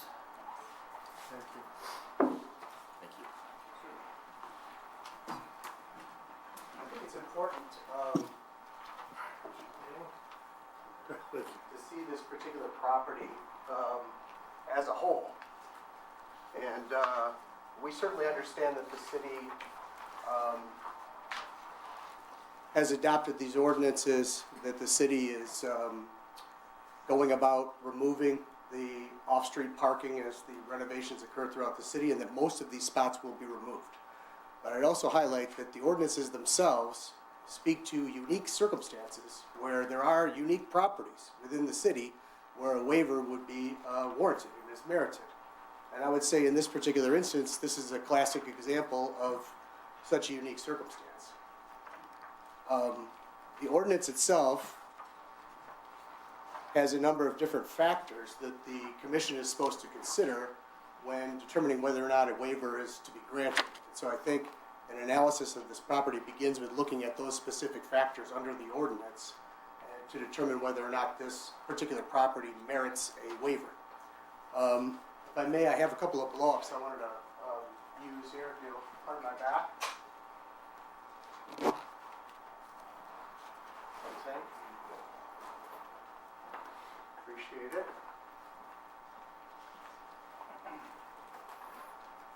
So, I'll get this going. A couple of things that make this particular property truly unique is the situation, the way the lots are situated, and that the fact that it's actually two combined lots. So you've got 3/4 of an acre on a corner lot. There is a driveway at the very furthest edge of the property on Huntington, but the front door, the address, the property address is all on Nadine. There's no parking there except for the on-street parking spot that's been there in existence from what we understand from 1949 when the house was originally constructed. And so Nancy and her husband bought it in 2005. The spot has been out front, the front door since that time. And that was some number of years, 10 years basically, before the ordinances that were enacted.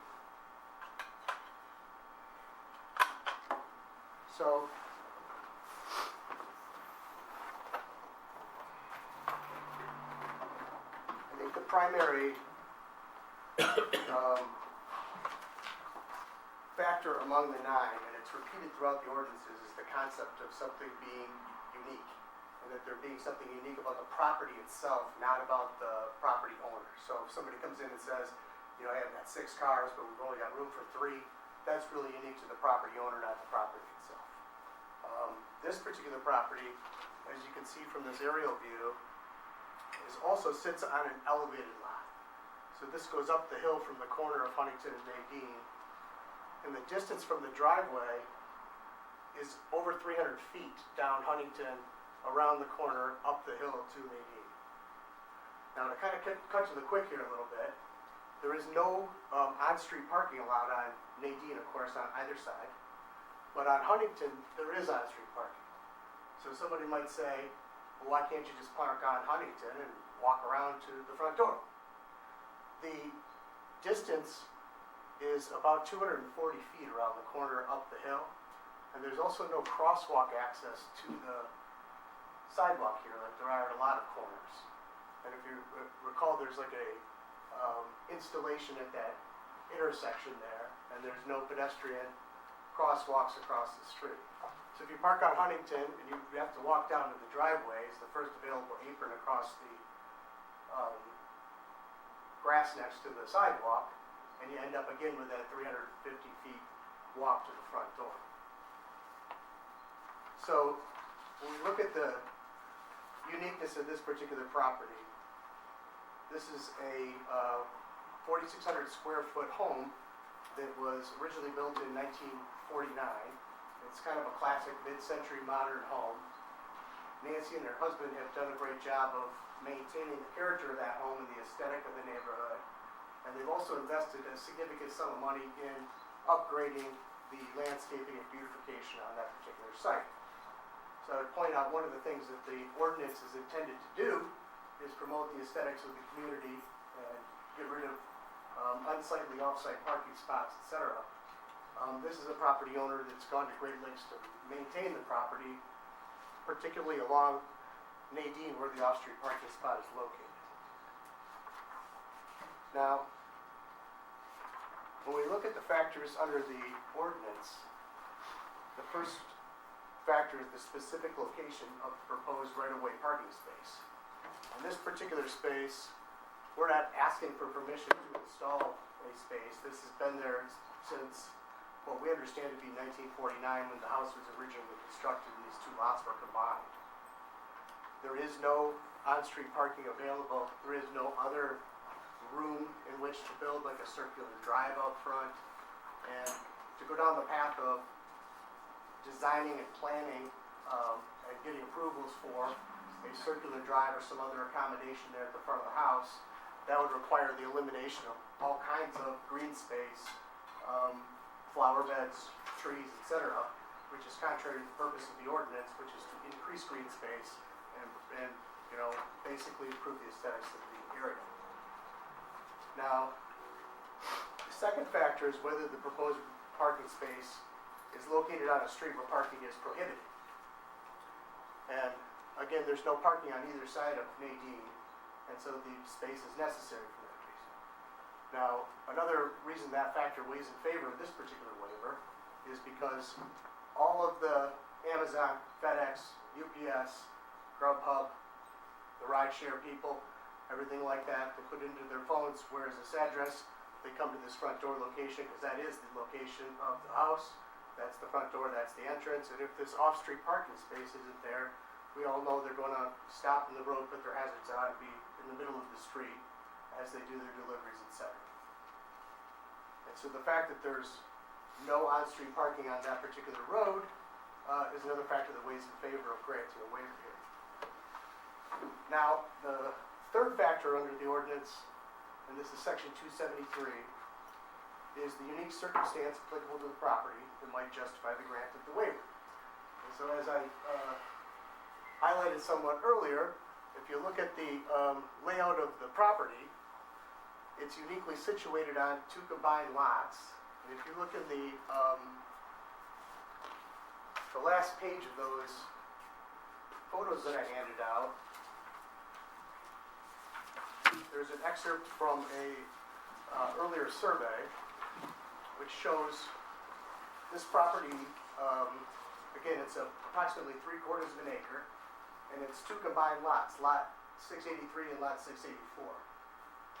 And so as a property owner, you do have rights to access the street, and even though the city has a right to use the streets, and the property owners adjacent to it have essentially dedicated that property to the city, it's not without its limits, and that doesn't mean that you have all the rights associated with that. And in the case of any lot owner, you have the right to access the street. And so on this particular property, the only access to the street is this driveway that's on the north side of Huntington, on the very edge of this 3/4 acre lot. And you can see that in the photograph here. It kind of defines the outer boundary of the property.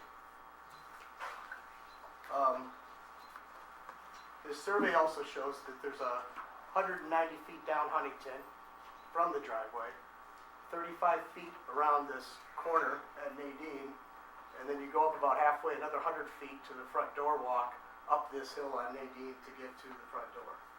And so the only available parking in a driveway at this home is over like 350 feet away from the front door, which makes this a truly unique layout. I've looked at a lot of different properties preparing for this evening. I drove around, talked to lots of different neighbors and friends that I know here in the city. There are houses that are on corner lots. There are houses with front doors that face the street with their driveway around the side. And, geez, that sounds like this one. The fundamental difference, though, is none of those homes are two combined lots that comprise 3/4 of an acre. None of those homes have no street parking on either side. There might be a fire drive on one side, but street parking on the other, where the front door faces the street.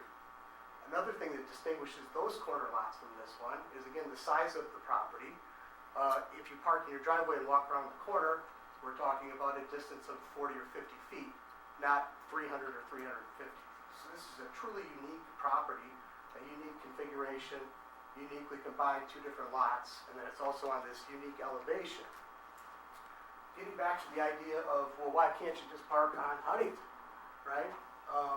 During the winter, we all know The snow is all gonna be plowed into this berm between the street and the sidewalk. There's no sidewalk access by way of a crosswalk. There's no driveway apron that would allow access to the sidewalk. And even if you, our elderly parents, ourselves, traversed across the snowbank to the sidewalk, then you're walking up an icy sidewalk up the hill another 100 feet to get to the front door. So that's a significant feature of this particular property that makes parking on Huntington not really a reasonable option. And another thing that makes this property unique. There is the fourth factor under this ordinance is whether or not the right-of-way parking space would have a negative impact on the surrounding properties. Again, this is a space that's existed there for what we believe to be about 70 years, since 1949 when this house was originally constructed. And it's a unique mid-century modern property which is situated on this particular, beautiful corner lot with the front of the home facing Nadine. The people in the neighborhood use this spot for FedEx deliveries.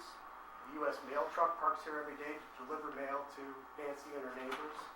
And this is something that actually adds value, not negative impact, to that particular area. To the point of the FedEx drivers and Amazon delivery people and whatnot, when they come and they identify this address, they're going to stop on that street with their hazards on. They'll be blocking traffic on Nadine if this particular space goes away. Combining factors 5 and 6, factor 5 talks about whether the property is on a corner lot and there's less than 20 feet of driveway length between the garage door and the property line, and an inability to create an additional parking space on site. So that talks about the circumstance where the driveway is short, it only fits one car. That doesn't have any application here because there is no driveway at all in front of the house, and the only available driveway, again, is 350 feet around on Huntington. Sixth factor, whether the house is too narrow to allow for construction of a two-car garage. This property presents kind of the contrary problem. It's so large that it makes it difficult to utilize the two-car garage, which is another 300 feet or so back, tucked in behind and at the rear of the house. At the back of this property, there's no walk into the foyer or the living room or anything like that through some other access.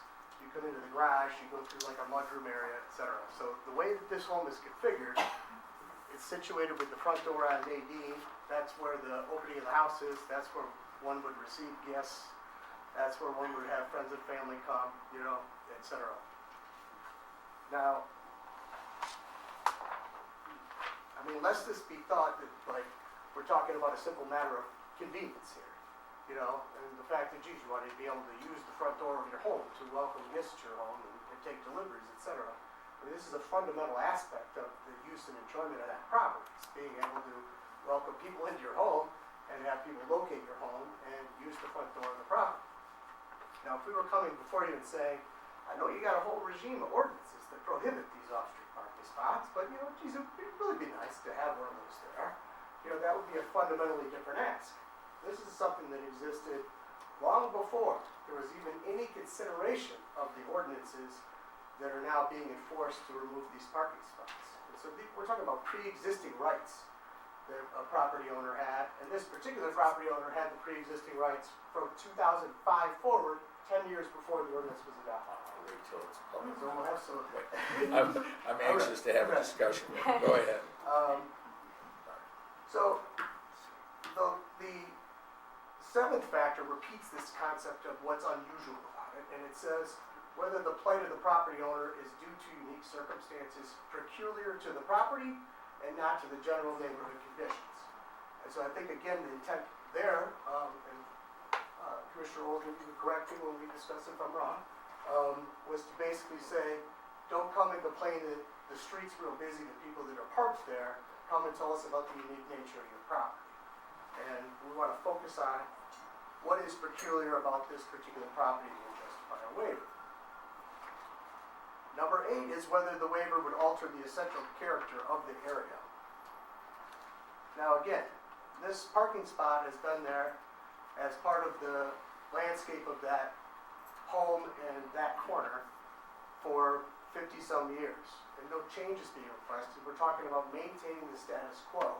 We're talking about continuing that which has existed for decades. So we're not talking about changing the essential character of the area. We're actually talking about preserving it, which is a fundamental difference. And then the last factor that's in the ordinance is whether the need for a waiver is self-created. And so if somebody comes and suggests they want to reconfigure something for some other reason, and that's creating a parking issue, and they want to have a parking space, I could see this being something that weighs against. This is not self-created.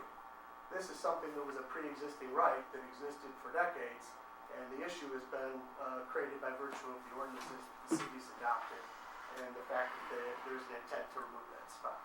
And so this isn't something that the homeowner created. I did want to highlight some of these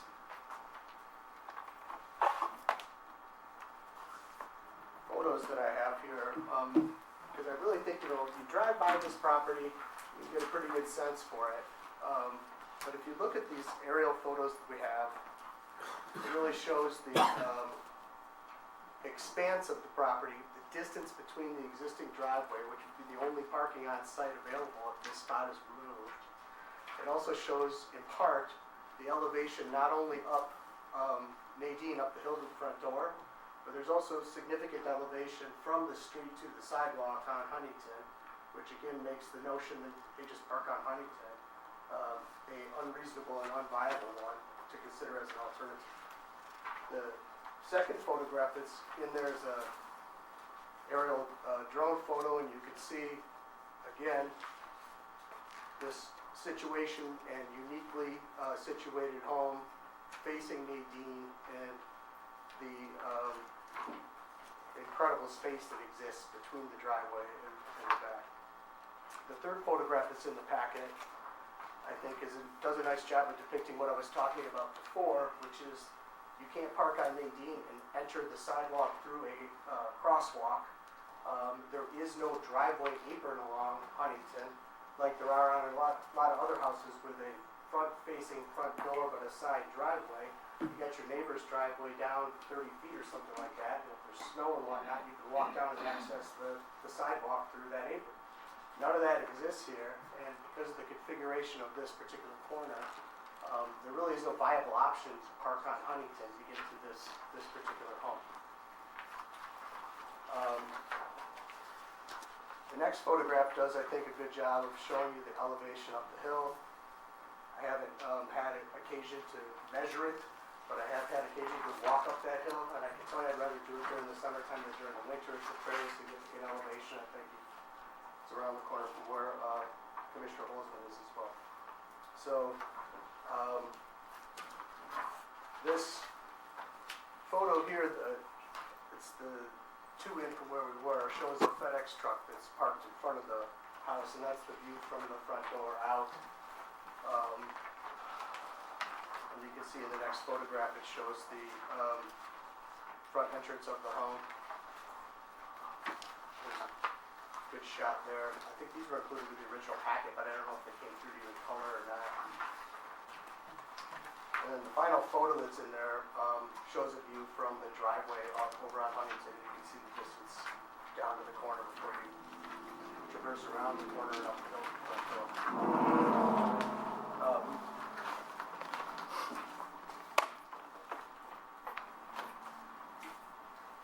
So this one is the kind of more of a bird's eye view. Shows the layout.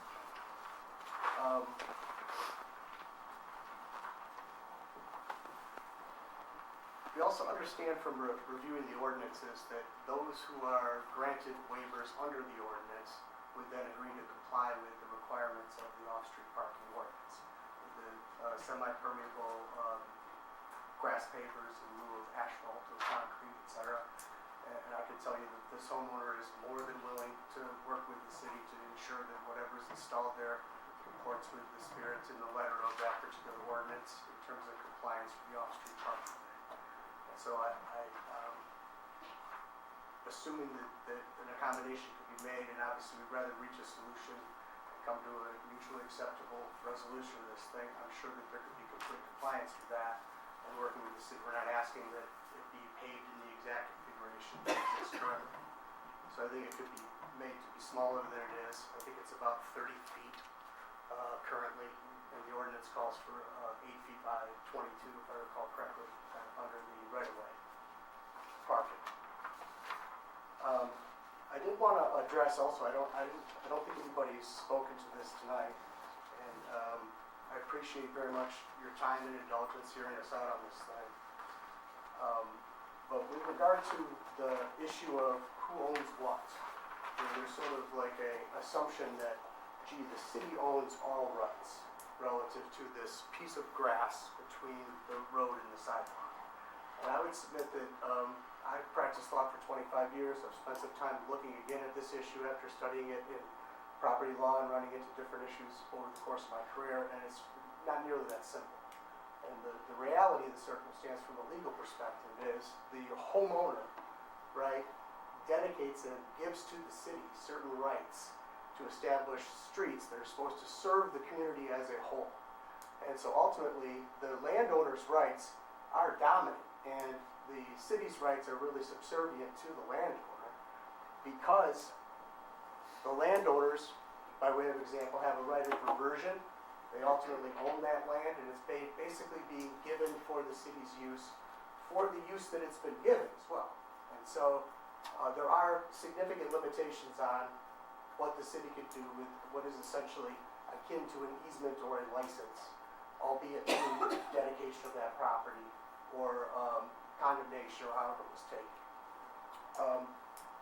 Getting into the who owns what question as well, I think if you go out to the Register of the Deeds and you look at the plat for the particular subdivision, there may be some significant questions about where exactly the rights of the city's license or easement by virtue of dedication begin and end. Furthermore, in this particular instance, and getting back to the uniqueness of this particular property, this spot has been in front of this home for 50 years. And there are certain rights that come along with that length of use.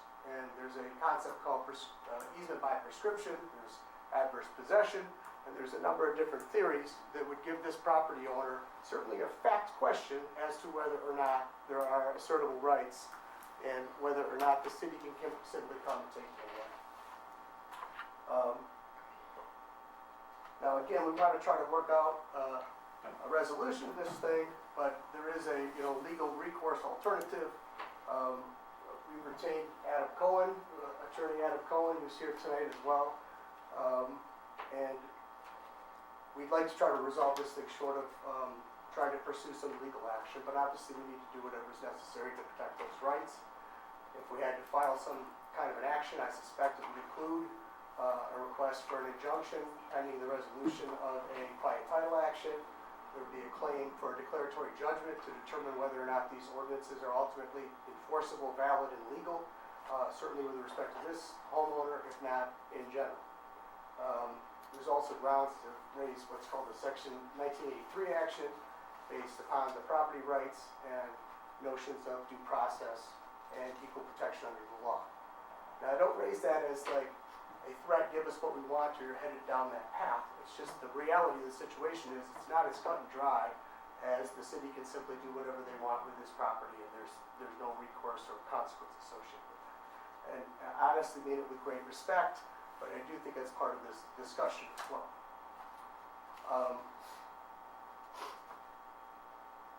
The other point I wanted to make in closing, I think I've touched on this already, so if I'm being repetitive, I apologize. But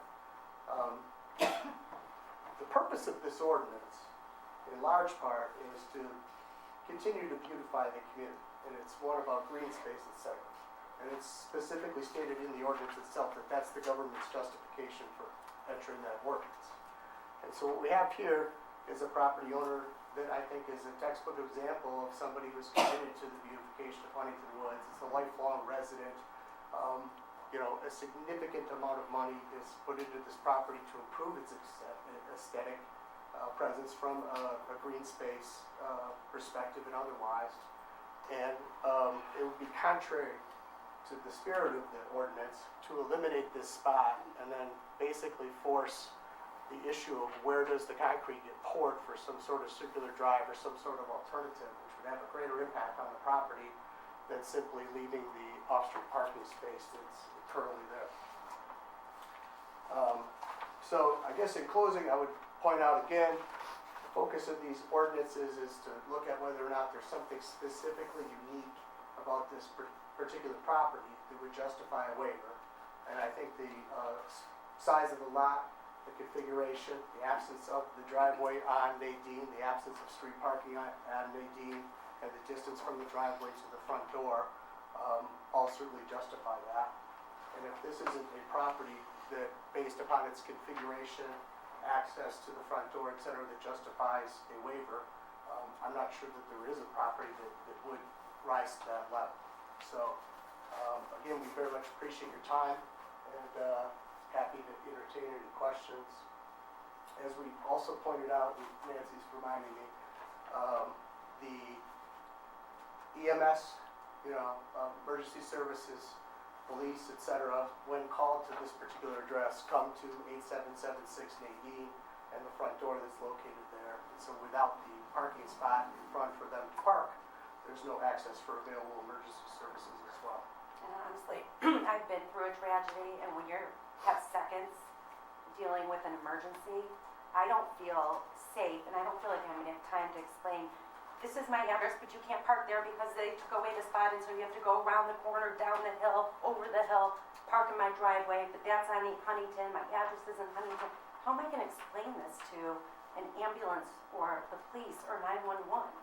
It really, really frightens me not to have any access to my front door. That's my address. I can't give them any other address, even if I wanted to say Huntington, I don't even have an address there. So I'm like I'm very, very nervous about this, and I'm really, really upset about it. Thank you.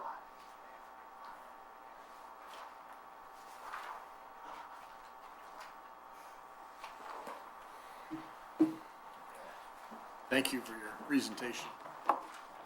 Thank you, Mr. Mayor. You want to start? You have any questions? I have several. Mrs. Stone, first of all, obviously everybody, very sad day with what happened with your husband and so forth. But do you honestly think that if an ambulance stopped, God forbid it, had to come to your house, that the ambulance wouldn't just stop in the street, or a fire truck wouldn't just stop in the street? Exactly. You know how dangerous that is for other cars driving and plowing into some huge truck in the middle of the street? That is so scary for the rest of your citizens. And as Mr. Lewis pointed out. Every time there's an emergency vehicle, there's flashers, there's, police or every, fire engine, whatever. I mean, the fact that it says no standing or no stopping, usually, I'm just saying that that's a bit of a far out example at this point, But Commissioner, that's a hill, and I don't want to belabor that one point. I think we have so many unique issues here that I'm sure you have other questions, but it makes me extremely nervous not to be able to call anybody to my front door. Well, can I ask a couple questions? All right, first of all, do you honestly believe that that you have a right of adverse possession in the city property? You could get an easement by prescription, certainly, over municipal property. And we're not talking about somebody that's squatting in the park and taking park away from the city. We're talking about a parking space in the right-of-way, not in the street, by the way. The right-of-way is different. We're not talking about somebody saying they're sitting in City Hall and I've been there for 20 years and so now I own it. We're talking about an easement by prescription that relates to an area that's not actually in the street or on the sidewalk. Okay. let me ask I think you, I apologize for interrupting. Can I add one more thing? yeah, Um, I don't agree with you, but that's okay. I suspect as much. As you know as well, or perhaps better than I, as an attorney who's been practicing for some time, there is what's called a fact question concerning the rights. And so while you believe that it is an objective truth that no such rights exist, it's actually a matter for a jury to determine, and there's a constitutional right to a jury trial in our country, and the constitutional right to a jury trial exists on whether or not an easement by prescription exists. And so it's not a matter of the city throwing this case out because, respectfully, you believe that those rights are inviolate, and Actually, the that would king be- may do no wrong. Our counsel is here, but I think there's- that would be a legal question, not a factual question, but let me ask you a couple other questions. You keep talking about how long this right-of-way parking spot has been there. Do you know, who conferred the permission, for that parking spot to be put in? I have not had occasion to go back and look at the records from 1949 with respect to whether that was brought before a commission at that time, what the body of ordinances were at that time. Well, that's part of the We do reason understand this existed ordinance, that long. that's part of the reason this ordinance was drafted, put into place in 2015, is over the years, you've had folks, we have a circumstance in the city now where somebody just decided that they wanted one, and they paid a contractor to come dig up the city right away and put in concrete and say, well, you know, I thought I could do that. But it wasn't just one. There were, let me finish. There were multiple, and it was a problem of wait a minute. You know, the city never gives up its property, and that's what was going on here. That's just one of the factors. But so the answer is you don't know. I mean, if in when was the house built? 46? 49. Okay, so if a builder at that time, I don't know, I wasn't around, I'm not that old, but if a builder at that time just decided he or she wanted to just carve that thing out, and they did, it was just ad hoc, taken for use by the house. But from listening to everything you've said about the uniqueness of the property and everything, isn't really the answer a circular drive at that area? Isn't that really it? It is, but Yeah. that presents a lot of problems as well. Number one, it would require that the existing, there's like a hard space landscaping next to the walk up to the front door. There's a number of trees, there's a limited tree, you see kind of in this picture, I'm not sure if in the packet that's depicted that well. But if it were as simple as just putting in a horseshoe of concrete, which the city has allowed all kinds of properties to do, and we've seen some that were like, oh, okay, that's a lot of concrete for a front yard. But they're out there, and presumably they've been done with permission, through variances or otherwise. Oh, you have to get a permit you have to get a permit, sure. But in this particular property, there really isn't space to do that, and if we went down that path, that would require the demolition of this hardscape, all of these trees that are along the front door. Well, it would depend on the size of, but it just, see, I'm listening to you, and it sounds like whoever built the house, with all due respect, didn't give that a lot of thought at the time, and went with this idea that they're just gonna help themselves to the city right away, instead of constructing a circular drive. Excuse me, these are all over the city. You have these all over the city, so it's not that in this particular house in 1949, this contractor just said, forget the city, I'm just putting this in. It was all configured.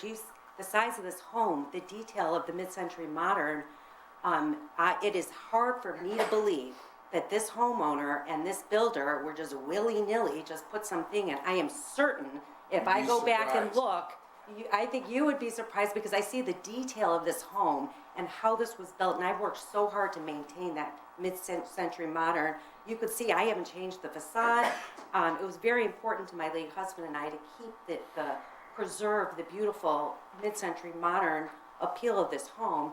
And so I am certain that whoever built this gorgeous home in 1949 took great care to work with the city to put in, otherwise who would build a home without access to your front door? So they must have gotten permission in order to do it. Now, Commissioner, you have to understand also that, like Mr. Lewis, who's now gone, I just got informed of this maybe a couple of weeks ago. So we've had to prepare while the city has had years to think about this issue. I just was notified 2 weeks ago that this was going to be removed. And so I have worked my butt off since that time, setting aside my kids, my law practice, and everything I have going on as a widow to try to present this to you. And so when you say I should go back and look at records from 1949, I'm barely making my life exist. Well, except you're the proponent, so I just asked a question. The question was, do you know the circumstances under which the right-of-way came into existence? And the answer appears to be you don't. The answer is I do, because nobody would build this house without the permission to put this in. That's pure speculation. So is yours. I guess, with all due respect, Commissioner Holzman, your theory, I guess, applies with equal weight to your position. I mean, for all you know, this was fully permitted and it was placed with the full blessing of the city. You don't know that to not be the case, right? And so it was in 1949 when this occurred, but what we do know is that this spot has existed on that lot, is the only access to park and reach the front door of this uniquely situated home, and it's been there for that period of time. And at this point in time, after it's been there for, what would that be, 70 years, right? Something like that, 72 years. Whether permission was granted initially or not, after something persists for that amount of time, there are rights that are attended to that property just by virtue of it existing that long. I also wanted to speak quickly. You mentioned that there's lots of residents that have simply thrown up a right-of-way or off-street parking spot without ever getting approval from the city, both before and after the adoption of these ordinances, et cetera. But yet, as we stand here today, the city isn't on a campaign of going out and removing all of those or making people take them out. Instead, there's been an ordinance that's been enacted that says when we get around to paving a road, we'll take them out. Well, that to me, respectfully, seems like kind of an arbitrary and unreasonable way to take away that right. I mean, you're either enforcing it and saying these things are prohibited, or you're not. And to suggest that the few people along, Nadine, by way of example, that's part of a construction project that's occurring now, have those rights taken away, and all the others that have rights that are acknowledged as being a violation of the ordinances can continue to have them. Until they redo the street. Until they redo the street. So there's a question. Well, that was done to accommodate residents, not be arbitrary. That was actually done to, to give people time to understand, not just pass an ordinance, they were gonna take them all out tomorrow. I mean, there was discussion that might be the better way to go, and the judgment of the city commission at that time was it was better to do it on a staged basis like this in conjunction with the renovation of the roads, that's all. And I can appreciate that all of the hard work that's been done, and that there's good reason to look at the off-street parking and certain circumstances where the right-of-way parking is unsightly in that particular area, or just completely unnecessary.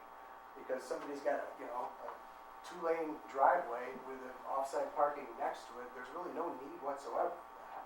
And there are those circumstances that I would say certainly justify looking at it and removing them in a defensible legal way, But this particular property is not an example of one that this spot is a mere matter of convenience.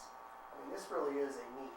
This is a necessity to use and access the home because of the configuration of the lot and the 3/4 acres that's involved and the location of the driveway.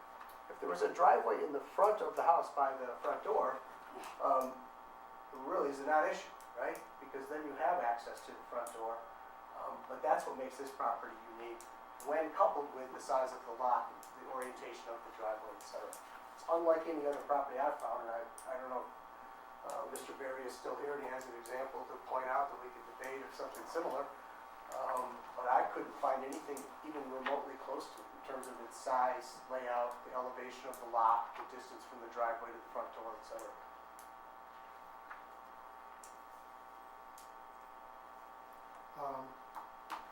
The architect was brilliant. If this had been facing Huntington Road, it would have been nothing. But it is so pretty when you drive by, and you've done a beautiful job on landscaping. The emergency issue, I've experienced that. When the truck or the police stopped in front of my house and the red lights were on, people went around whether they were inconvenienced or not. I had understood before I went to look at your house that the garage was detached. And if it had been a separate isolated garage, then the argument about 350 feet to get into the house would be real. But if you look at what you gave to us, it indicates attached garage. It indicates 24.4 feet going in the back door to the house. And it indicates no more than 80 feet to the front wall of the house. When a lot of our visitors come to my house, and when I enter my house, I go through the back door. They don't walk even the 20 to 30 feet to the front door. But what you've presented here is if people do park there, now it is a crisis for mail and stuff like that, but they start learning how to deal with that. And UPS and a whole bunch of those trucks don't care what the rules are, they park wherever they want. This is a paradox, but the architect put it on a pretty street that was open, that could show off his skill and his beauty. This, the value is that it does face the street that it's at. But I mean, if you really had a crisis, and you can go over to Lincoln and look, there are homes that are very, very close to the road that have put in very, very short circular drives. If you put in a circular drive at the same time, it would destroy the beauty of your house and take away from your brick entrance and everything else. But what you've got is a paradox where you say to people, park in the driveway, come in the back. So they don't have, everyone does not have to park in the driveway and then walk 350 feet to get to the front. Respectfully, I've lived there for 18 years and that's not possible. I would invite you to come to my garage. The garage is not, you can't see out. I would not be able to see any guests when they arrive. I wouldn't be able to see any drivers. There's no window there. There's no doorway there. You can't just, what are they gonna knock on my garage? You know, you don't always know when somebody's coming over or what time exactly they're gonna be there, etc. You can't knock on my garage. That is not a viable front door. I am allowed to have a front door, which I have, and I need to be able to access it. And a garage that's around the corner that has no door to it other than a garage isn't a viable place to welcome anybody. And I can't even see them when they arrive because it's a garage. I mean, there's no door there. We have a ring bell, and anytime someone even walks near it, it'll come out on my phone, it comes out on our television, someone's at the rear door. Someone's at the front door. I don't have a rear door. No, I understand, guys. Mr. Mayor. And I have some questions. I guess I would ask that the city attorney perhaps respond to some of the claims made regarding adverse possession and some of these various arguments and what your position is on that.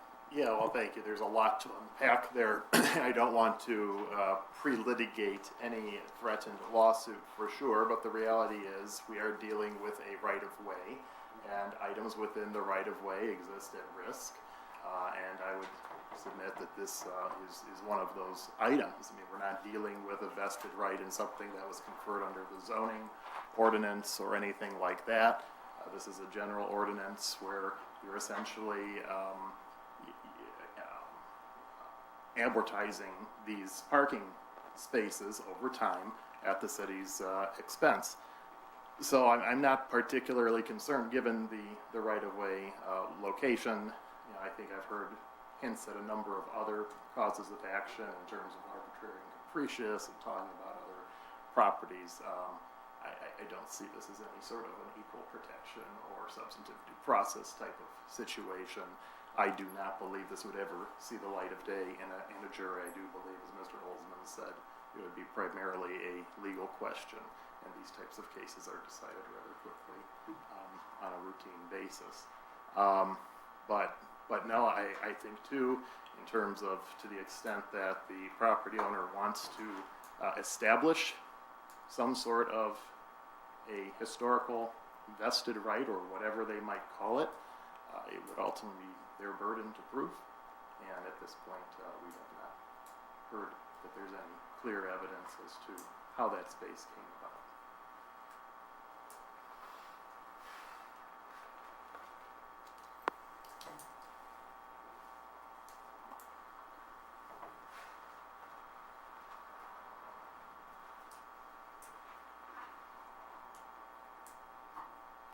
Well, I'd be happy to have a debate with you about various legal theories and the path we might go down in investigating the strengths or weaknesses of those claims. But we do know that this spot has existed for a number of years before these ordinances were ever enacted, and probably for 50 years or so prior to that.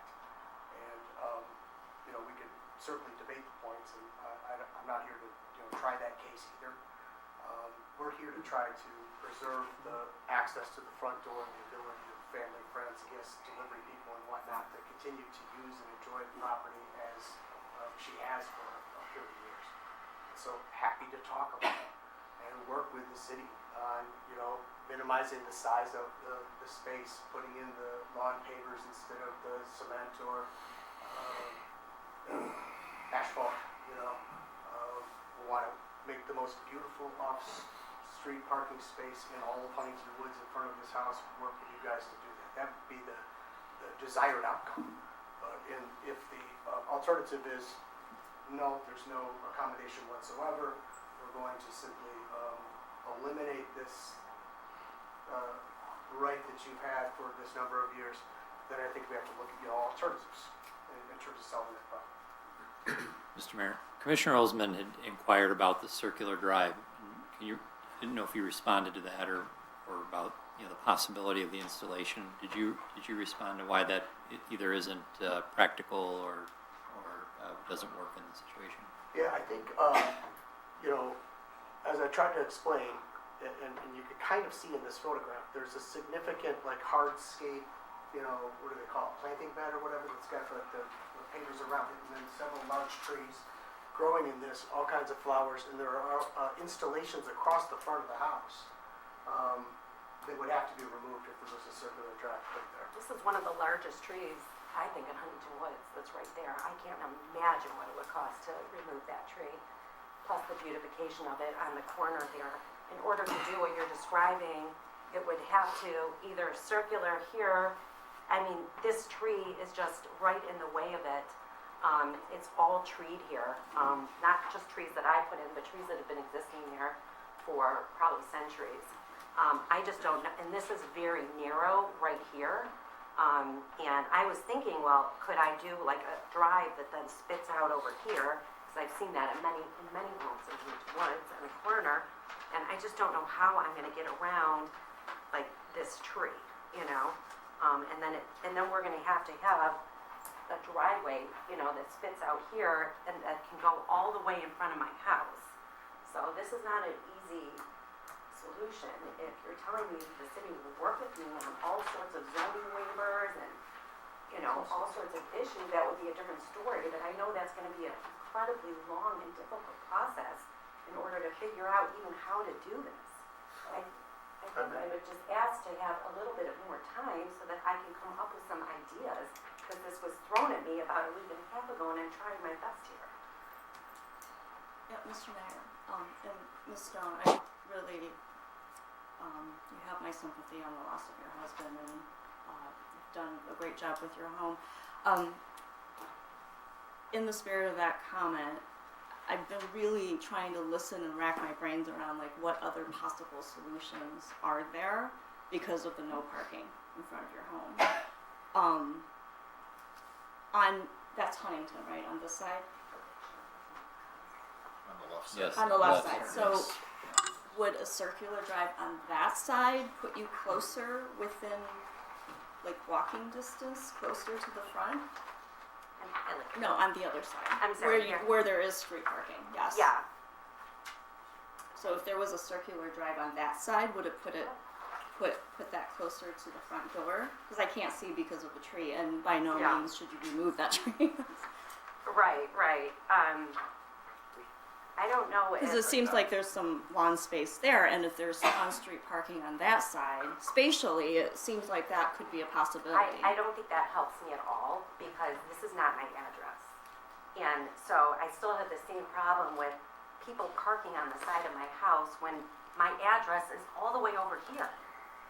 This is 8776 Nadine Avenue, that's my address.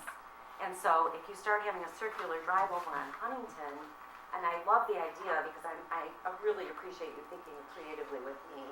And I'm not dismissing any idea. Like I said, I've only had like a week and a half here, so I would love to get some plans and thoughts into this. And one of them would be that idea. So I'm not dismissing it out of hand. I'm just uncomfortable with the fact that it's still not my address. I do agree, with Commissioner Olsman's comment about like if there's an emergency, the street is wide, even though we're not supposed to park there, but the emergency vehicles have the right to be there. There's no question about that. But I do. Of many issues Sure, that we're sort but- of glomming onto. Yeah, and I heard you. I understand and appreciate your concerns. I'm just trying to think, like, if I was visiting your home, Google Maps is still going to show the front door there, right? Or those, whatever GPS app that you're using, it would still reflect that the address is on that side, Because you can't get that. right? That's the problem. Right, but as a driver, you're not always going to park right in front of the house that you're going to. So I guess, in conclusion, I think this is a unique situation. I do sympathize with you. I understand the time crunch that was thrown at you, and I guess my question would be for the city manager, like, how does this align with the repavement project and the time frame? Do we have time to provide Ms. Stone with another? Well, I think we just made Pitch. about a month of time, about 45 minutes ago. So I think we've agreed. Across the street from Right. Lewis's. Just put ourselves some.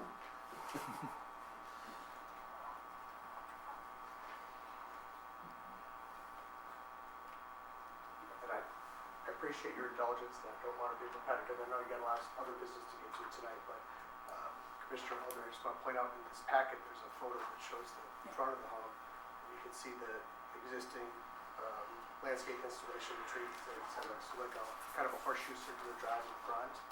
Would be an option, I suppose, because you have to eliminate some of that stuff. Would be at great expense also.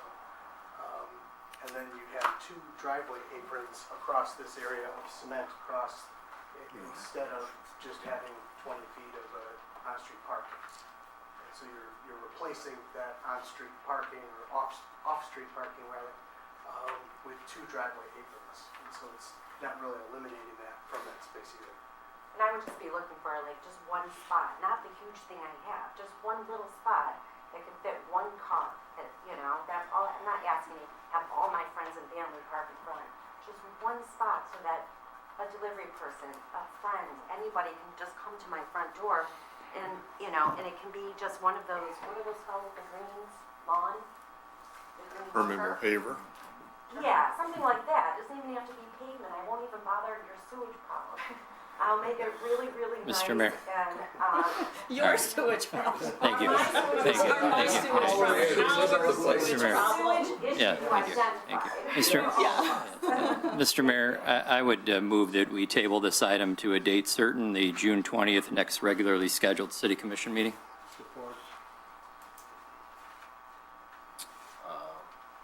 All those in favor? Aye. Opposed? Motion carries. In the meantime, stay in contact with city manager and work on options. Just for the record, the least compelling part of your presentation tonight is the threat of litigation. Count on it. That's the least, most impressive part of it. Yeah, you started to lose me there. To somebody who loves lawsuits, that's the least compelling part. We understand that, but I'm really, really upset. I get I get that. I'm really I But get if you're that. not gonna make a threat, you don't normally have to say that you're not making I a get threat. that. When you But say you didn't make a threat, then you kinda made one. that's not, So, Yeah, I mean, but there's so, different just do it. options, and I appreciate, but if you were me and you were standing here in my position, you would say the same thing, and I know you would, because you're a very smart man. don't give I me wouldn't say credit. that. Don't give me credit. Adam will tell you I would've said what that. you Adam said. will tell you that's not Not true. what he said. The only thing I would suggest. Okay, Mr. Mayor, it's been tabled, so Rosati firm, enough discussion. Carol is probably the top zoning I person. appreciate that, okay. Okay. Thank you. Thank you all for all of your time. Very welcome. I Thank you. appreciate it. Thank you, Mr. Mayor. Thank you, Commissioners.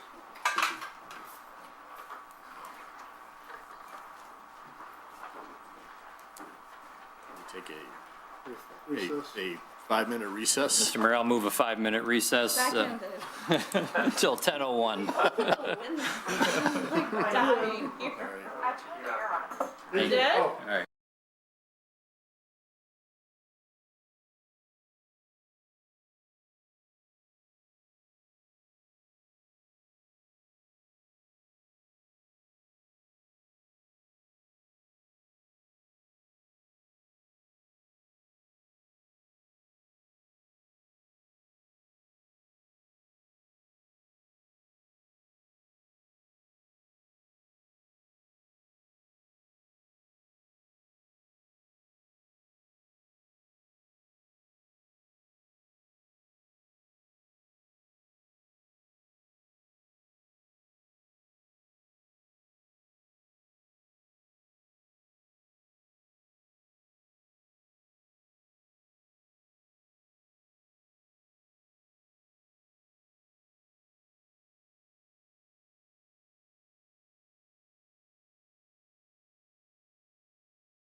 We're gonna fire it back up. Yeah, you got I'll get back to you. Okay, very good, thank you. Bye now. Thank you. These other exciting moments. Yeah, I hope Just leaving it, get into the good stuff. hanging by the edge of your seat is they say. Pretty exciting. Well, Okay, we'll reconvene the city commission meeting and move on to item number 5, which is a matter of consideration to authorize the third quarter budget amendments. There's Ethan, okay, for the fiscal year ending June 30th, 2023. Okay, I'm gonna dispense with the qualitative commentary. We're gonna go right to the numbers. This is third quarter. Fourth quarter's next month, and next month is gonna include more revenue adjustments. I just want to give it more time closer to the end of the year, so that we get more accurate numbers. Basically, these items, there's 3 categories: trees, building maintenance, and utilities. We've discussed this before. Utilities, I can budget so much, but then the numbers come in, and we have to make amendments for those. Same thing with public safety. We had a $35,000 sewer-related repair to the public safety building. It was one of those that was correcting an issue back from when the building was built. It was unavoidable. We can't have the public safety basement smelling like sewage. So we Chris had to authorize it, and that was what this budget amendment is for. Most of it is for building maintenance for public safety, utility, and then you see the 2 utility items. I was able to, there was revenue adjustments that we could adjust higher to offset those. The numbers that you see in red are where I could not find revenue adjustments for yet. Wait until later in the closer to the end of the fiscal year. The big ones I wanted to highlight are major and local roads, and the reason that we have to dig into the fund balance is because the major and local road funds are primarily, at this point, we have other options, but they are only funded through Act 51 revenue. So if we want to boost the revenue in those funds, we have to transfer, which is what I talked about earlier in the budget discussion. So, and I understand that the contract with the tree trimming, that's quite a number. We've had 4 or 5 ice storms over the last, this past winter, and lots of chipping, lots of trimming trees for power lines. There was a series of power outages, as you know. So the tree company had to do what they had to do in that time to get, the city back to full power and eliminate those safety risks. So that's the number. I don't anticipate this being a yearly thing. Like I said, we've already addressed it in next fiscal year to kind of take the fund balance for the major and local back up to where it is now, with adjustments from the CIP fund, which has an $800,000 fund balance, so it's in much better shape. So those are the big ones, and then so you see those 2 categories for major and local. Patching is the same thing. There's a hole, we have to fix it, and with the costs of material and labor going up, that is what we have there.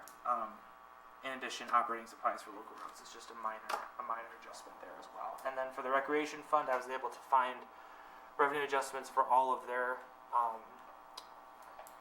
shortfalls, so there's no effect on the fund balance. We've had a good year in terms of revenue for the rec center, so the overage from maintenance and utility costs will be contained. Mr. Mayor, I move to authorize a third quarter budget amendments for fiscal year ending June 30th, 2023 as presented. Second. Support.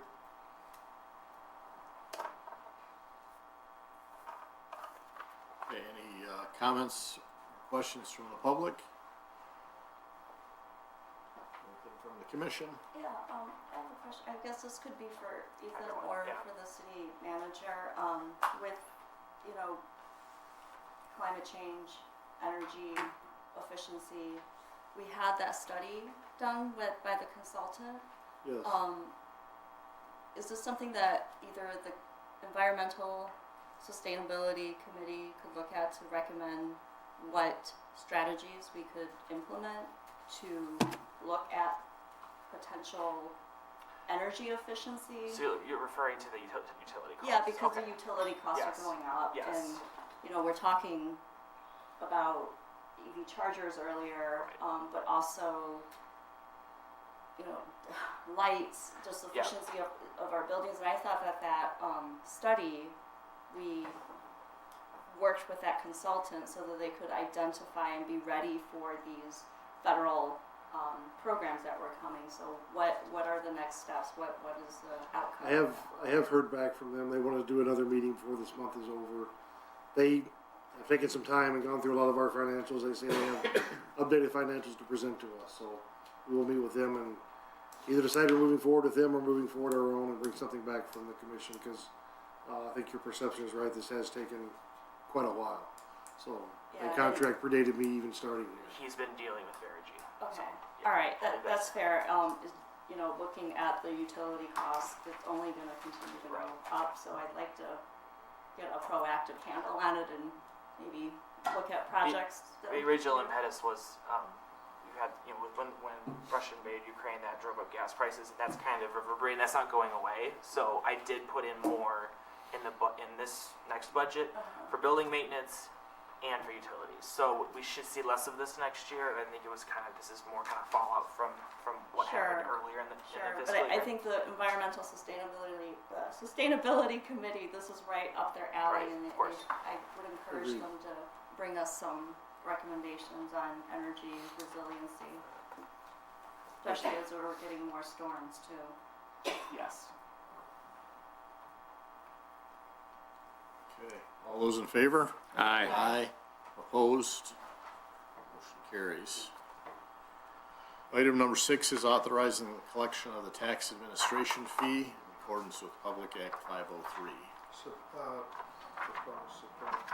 Second. Any public comment? Comments or questions from the commission? Mr. Mayor, I just had one. What parcel is in the Royal Oak School District that's within the city of Huntington? There's like 3 or 4 that are on. I don't know the map. It's on, I think, Dundee, farthest southwest, Dundee or York. I can't remember, but there is we pay a very small portion of taxes to the Royal Oak School District because there's parcels in. There's like 3 or 4 in the city of Royal Oak. So that outlines the provision for this. This is routine. This is every year the commission has to authorize this to put this on our tax bill. So this was what we did last year as well. The resolution has not changed. I think it's Dundee down by Kirkwood. There's a few lots over there. I think there's another one. They vacant? No. It's an outlier. Okay. All those in favor? Aye. Opposed? Motion carries. Item number 7 is a matter transferring the delinquent water bills from 2022-2023 to the 2023 summer tax roll of the city of Huntington Woods in accordance with Chapter 19, Section 2.87 of the city code. So moved. Second. Question. Any public comment? I'm here.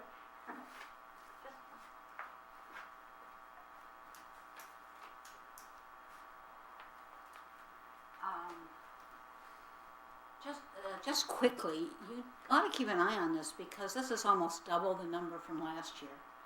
And as this grows, and we've seen it in other communities, you have to raise your rates. You get the money eventually, but you need the money for an ongoing thing like paying your bills. And eventually it reflects back on those people who pay their bills on a regular basis.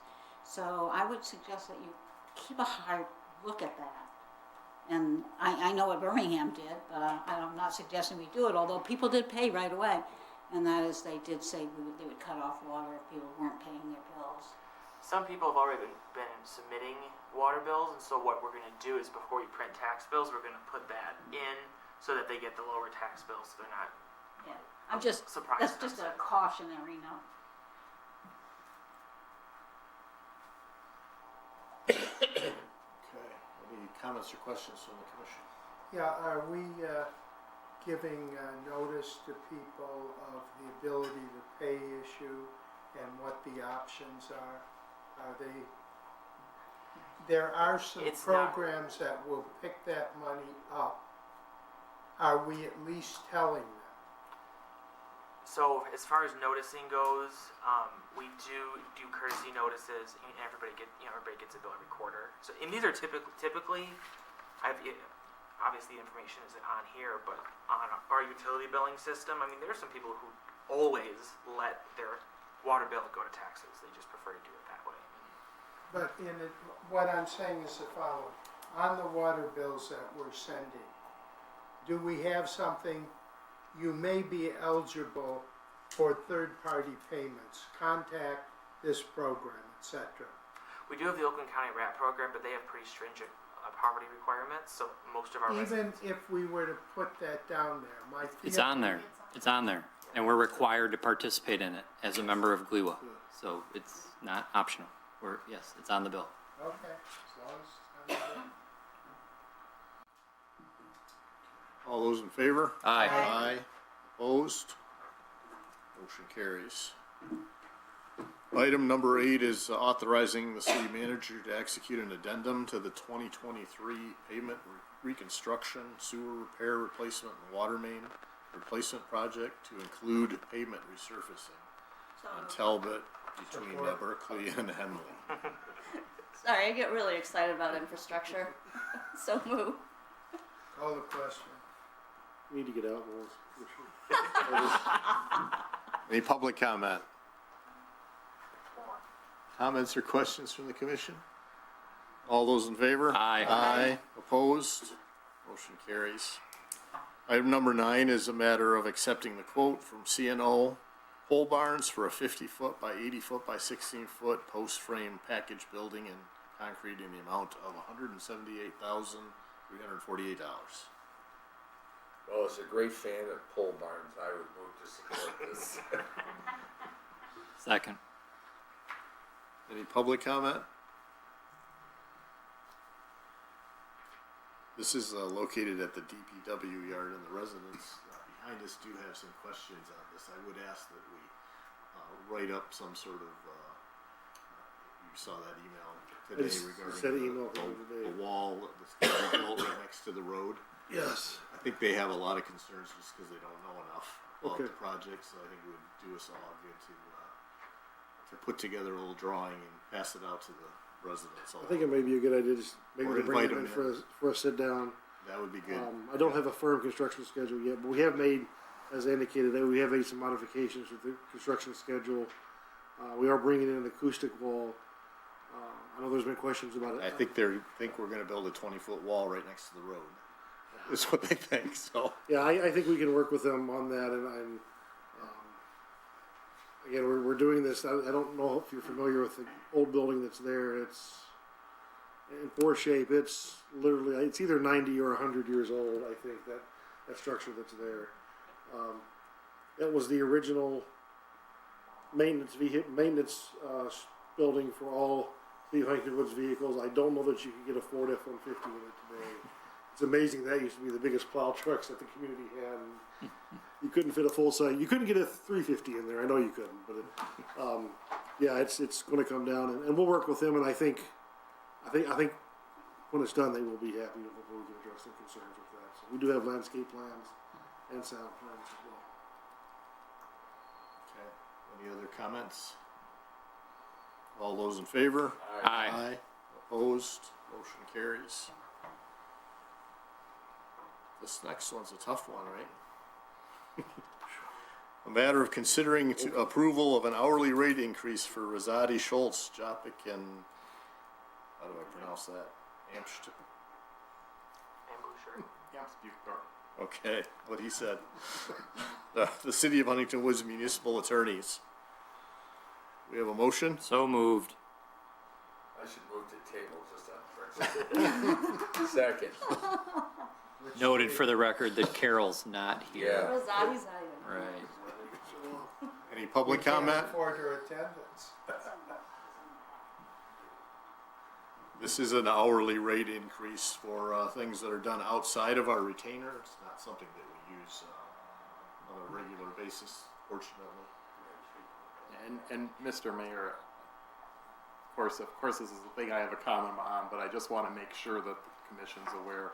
looks like there was a slight translation error, or typo as between Carol's memo and, Mr. Wilson's memo. The 190 is for the general, hourly work including litigation. The 175 is for the labor. Just wanna make sure the commission's clear on that. Thank you for that. Sorry about that. And also, Mr. Mayor would note that it's been quite a while since these rates have been revisited and adjusted, so I think it's due. And they're more than satisfied with the quality of the representation. You know, Mr. Rosati and I agree about 1% of the time. Well, she's really a good attorney then. These are significantly below standard Oakland County rates, Agreed. particularly for a firm with their rep. I worked in St. Clair County. These aren't even St. Clair County rates. These are very competitive. All those in favor? Aye. Aye. Opposed? Motion carries. Item number 11 is approval of modifications to the bylaws of the Environmental Sustainability Advisory Committee. We have a motion. So moved.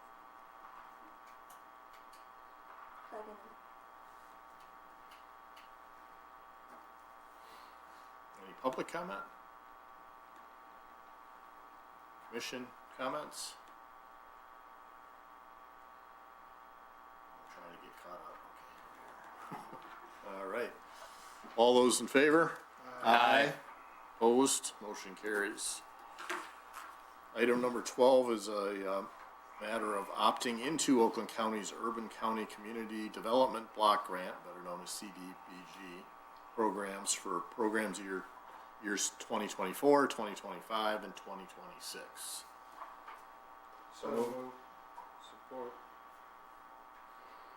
Any public comment? Any comments or questions from the commission? Will this generate a higher return, or is this just a requirement? This is just a requirement of the program. Oakland County administers our CDBG program for us. So in order for them to continue to do that, we need to opt in, and you do that on a 3-year basis. And how much do we normally receive in this It's not giant? it's not significant. 8,000, is it? It's 7,000 a year, 6,000. We usually attribute it to like we've reimbursed bus wages, and then there's some senior home. Yeah, it's very exciting. It's a thrilling program. All those in favor? Aye. Opposed? Motion carries. Commissioner Jinks, you need to get out more too. What? You need to get out more too. And item number 13 is That was said facetiously, not serious. is a matter of authorizing a request for reimbursement for money spent to combat the West Nile virus. So moved. Second. Any public comment? Commission comments, questions? All those in favor? Aye. Aye. Opposed? Motion carries. City manager's late night report. Jay Leno here. I'm more like Rodney Dangerfield. I'll be very brief. This Monday, not this Monday, Monday, June the 19th, the day before our next regular commission, that will be our annual Juneteenth celebration from 6 to 8. The Anti-Racism Advisory Committee's been working hard, along with Francesco and Bridget from Parks and Rec, on putting that together. We do have a guest speaker that day, Dr. Johnson, who's the head of the African American Studies Department at Wayne State, will be coming to give a presentation.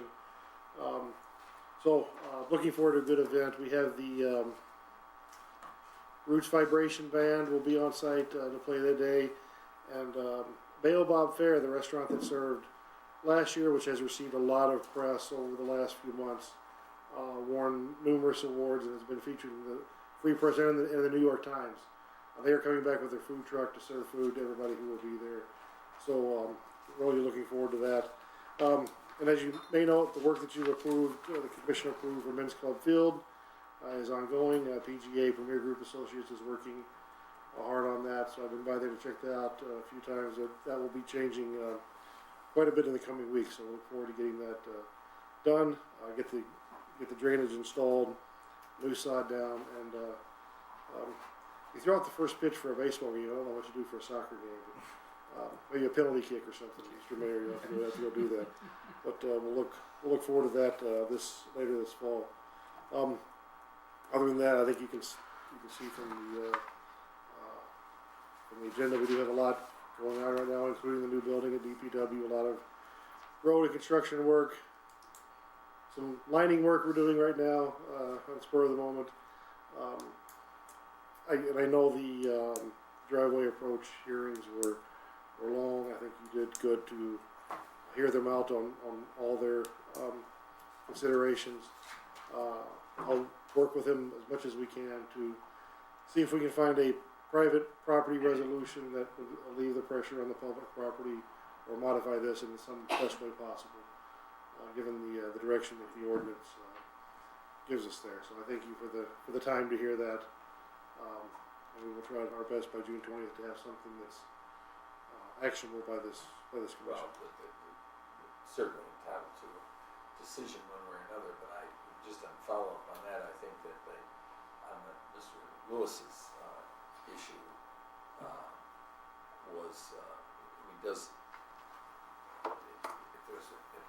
raises an issue about traffic safety control, and perhaps more than anything related to the right-of-way parking spot, so we have a little bit of time to evaluate the merits of that, because the ordinance requires that this decision be based on our discretion, so there has to be something upon which we're basing our discretion. It can't just be because there has to be some factual basis for the decision. So we heard a lot. Now let's see if it's borne out by somebody who knows what they're doing in terms of traffic safety evaluation. If I may ask, and I know it's late, but Commission, correct me if I'm wrong, what the direction I kind of got, and I almost treated this as a variance case that might come before the ZBA, where they're the petitioner that have their case and was a little hands-off. I kind of had the feeling maybe you want administration maybe be a little bit more hands-on with the petitioners to see. There's many reasons why you don't normally design their case for the. We had one other one, and that was for an individual who had a house on a street where there was no parking on the side street and no parking on the street in front of his house, and a tiny little driveway. And I mean, that's a situation where there's no option. But I think these cases lend themselves to maybe a bit more back and forth with administration, working with the petitioner to come up with an amicable solution. Maybe not, but I think and where I normally wouldn't do that with a standard, building plan, site plan, or variance, I think this one's a little different. As I stated, the least work with them. The least persuasive, if you will, argument is if you don't do what we want, we're going to file a lawsuit.